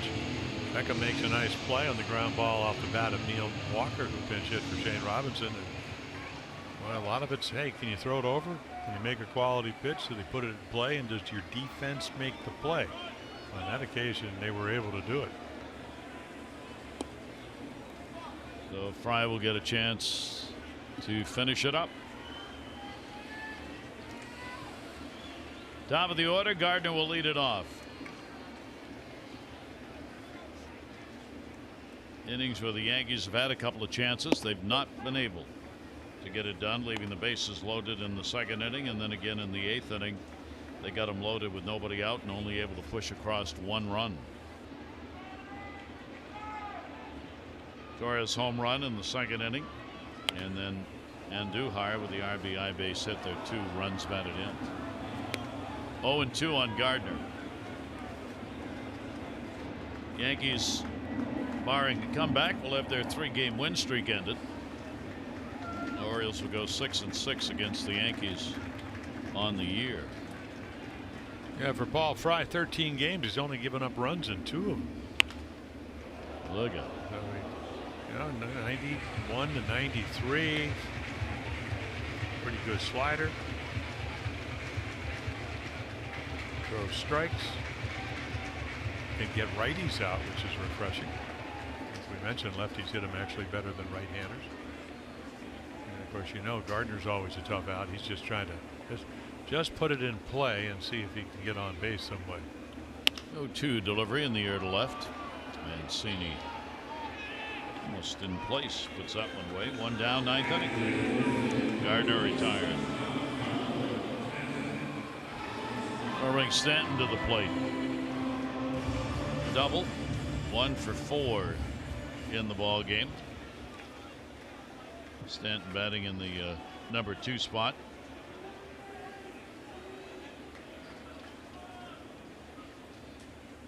He'll go after that pitch down and in that he's chased a couple of times in at bats and not come close to getting the bat on.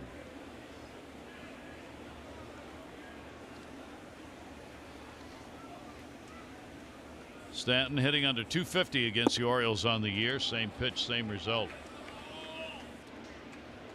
Stanton has had a couple of home runs, 6 RBIs in the ball games against the O's. They've done a good job controlling the big bat. Yeah, and when they, I mean, so far they've been able, at least most of the time, keep him in the ballpark. Wow, 3 of those right there. 3 perfect pitches. They say, oh, how do you want to get Giancarlo Stanton? Well, throw him sliders, back foot sliders. Started on the inside of the plate. He does it 3 times in a row, and you just don't think they're going to end up where they do. I think they may linger over the plate, and you just can't get to them. 9th inning, 2 down. Gregorius 2 singles, 2 for 4. Fry's pitch to him will miss down low for a ball. So Cobb's going to get a win. He'll be 3-14 as Alex will break that long string of ball games looking for a W, and he certainly earned it in the game today. He was outstanding. It'll be his first win in the last 10 starts that he's had. Gray will take the loss. He'll be 8-8. Gave him up early and enough of them. 7 runs in the first 3 innings. 1-1 delivery.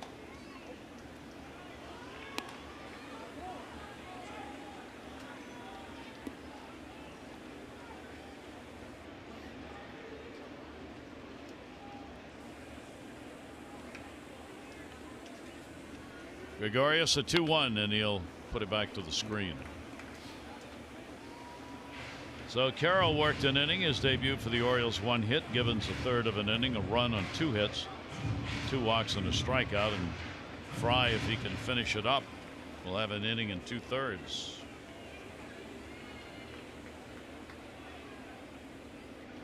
Two delivery on the way. Gregorius up the middle. Another base hit. Just slaps that thing into center field. 3-hit ball game.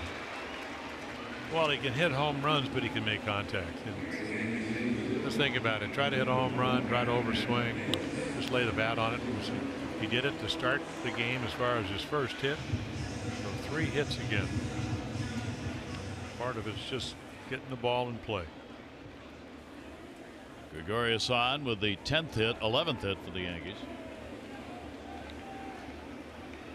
Hicks has one of them, 3 strikeouts and a base hit. He scored in the 8th inning, leading it off with a single. 250 off the lefties, and the pitch on the inside corner for a strike. Aaron Hicks with 2 down.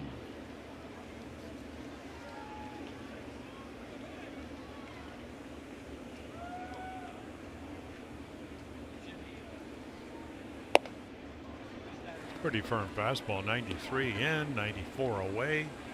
Haven't seen that kind of velocity from Paul Fry. Another opportunity, international money. Orioles didn't sign any international players, but they got Ramirez, who started last night from the Yankees for international money, and then Paul Fry from the Mariners. Foul tipped.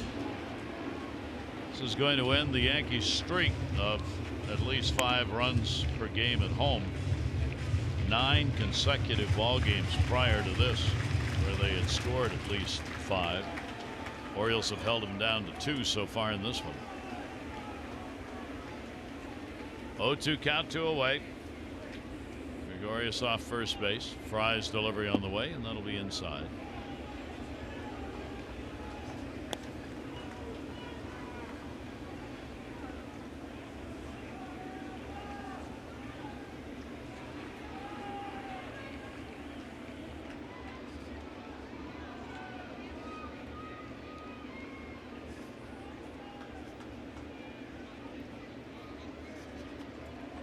Runner off first, 1-2 delivery on the way. A little bit too far in, 2 ball, 2 strike count. Right in the bullpen, like Wright Jr.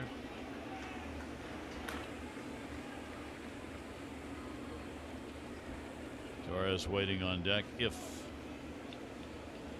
Hicks can keep it alive. 2-2. Outside, inside, outside, missing on the pitches, 3-2. And that's because Hicks wouldn't chase.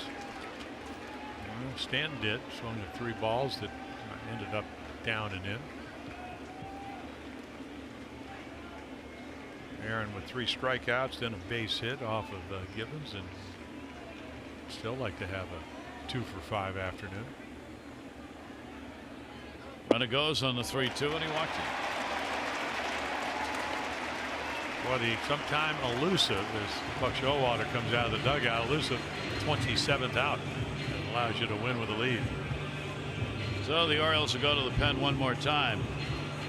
Torres coming up. Runners on at first and second base. 9th inning. Orioles have a 7-2 lead.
Mike Wright coming in to seal the deal, hopefully, for the Orioles. High ERA, but not as high as it was in May when it was over 8 runs a game. So he's working on, 5 scoreless innings and appearances in a row, trying to make it 6 right here. Numbers have come down. I mean, ERA, batting average is again very inflated early. Had a couple of bad innings. Mechanics is better, stuff's better, command better, sharpness of his breaking pitches, velocity's gone up. See if he can get the 27th out for the Orioles. Torres will stand in, runners on at first and second base. He delivered the run that was the lone run on the board for a long time. The home run, second inning, is 16th. 2 on, 2 down, 9th inning. Base hit and a walk have put the Yankee runners on. Delivery to Torres, and that will be a strike on the outside corner from Wright. Yeah, the cut fastball, that pitch right there at 92, been very effective over the last couple of months. Velocity, so you have that, and then he could add maybe 2-3 miles per hour, maybe 4 on occasion. The one delivery to him will be outside. Oh, there's 98, but he pulled it off the outside corner. And so everything's gotten better. Attitude, wind up, direction to home plate. And it's nice to pitch well when you get an opportunity.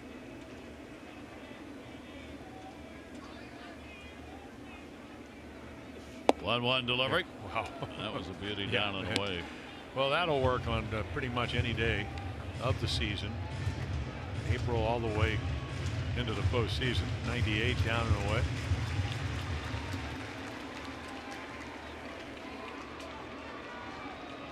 One and 2.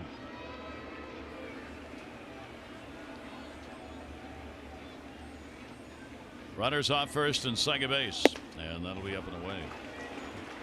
Torres refusing on one that not tantalizing, and the count goes to 2 balls, 2 strikes. Bird waiting on deck. That's really the key there. When you get the 2 strikes, make it close enough at least try to get a chase.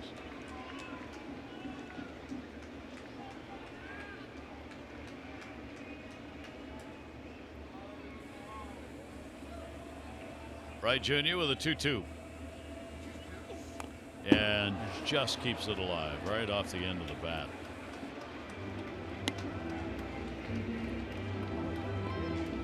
Well, we saw it last night. Torres, can hit home runs. One day off Alex Cobb, but he can also cut his swing down. Not too many 21-year-old kids, really first full year in the big leagues, can do that. That was a perfect example. Kept the game alive, just flicking something at 98 down and away. 2-2 delivery on the way. In the air to left field. Trey Mancini going back. Warning track. Wall. And goodbye. Home run. Oh my. A 3-run homer here in the 9th inning. His second home run of the ball game. 17 on the year. And his second against the Orioles this season. Well, one of the cardinal rules, and Mike Wright's been pitching well, is when you throw a 98 and you throw a cutter in the middle of the plate when the guy's laid on the 98, bat head's going to get exactly right here. I mean, it's right down the middle. It's a spinner, and you're just hoping it doesn't go out of here. But this kid does hit him out. Second home run of the afternoon for him. And again, that's now 17 with. So a 7-5 ball game, and now the Yankees trying to get the potential tying run to the plate. And here is Bird. There are 2 down though. So Fry will be charged with 2 runs in an inning and a third, giving up 1 hit and a walk, both scoring. Wright charged with that home run. 1-0 delivery. Bird will take it.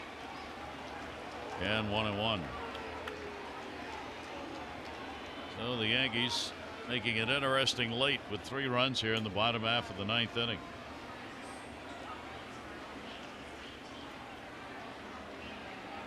Wright with a 1-1 delivery. Bird goes after it and fouls it back. Yeah, all with 2 outs. Yeah, the Gregorius slapped one up the middle. Fry, who came in, did a nice job last inning. Walks. Hicks didn't want to do it. But I think if you're Mike Wright, and the maturity level is to understand what just happened. It was a hanging pitch. It wasn't a good pitch. Throwing well. Make a good pitch here. Game's over. 1-2 delivery. 7 home runs off Mike Wright on the year now. 2 balls, 2 strikes. Bird and Duhar is the on deck batter.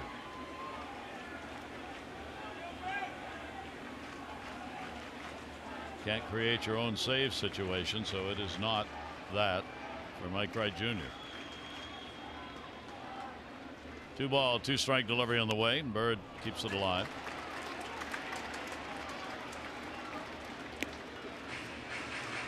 So the Yankees doing what the Orioles have done so often this year, these late inning runs, picking up 1 in the 8th, and the Orioles very fortunate there weren't more in that inning. Now 3 here in the 9th. 2 ball, 2 strike count. Outfield very deep. Wright's delivery to him. That's going to be a bloop into the shift. And that will be handled. They're there to get it, and the ball game is over. So the Yankees will pick up 3 runs, do it on a couple of hits, no errors, nobody left on, and the Orioles split the 2-game set as they come away with a 7-5 win. 3 hours and 8 minutes with a rain delay.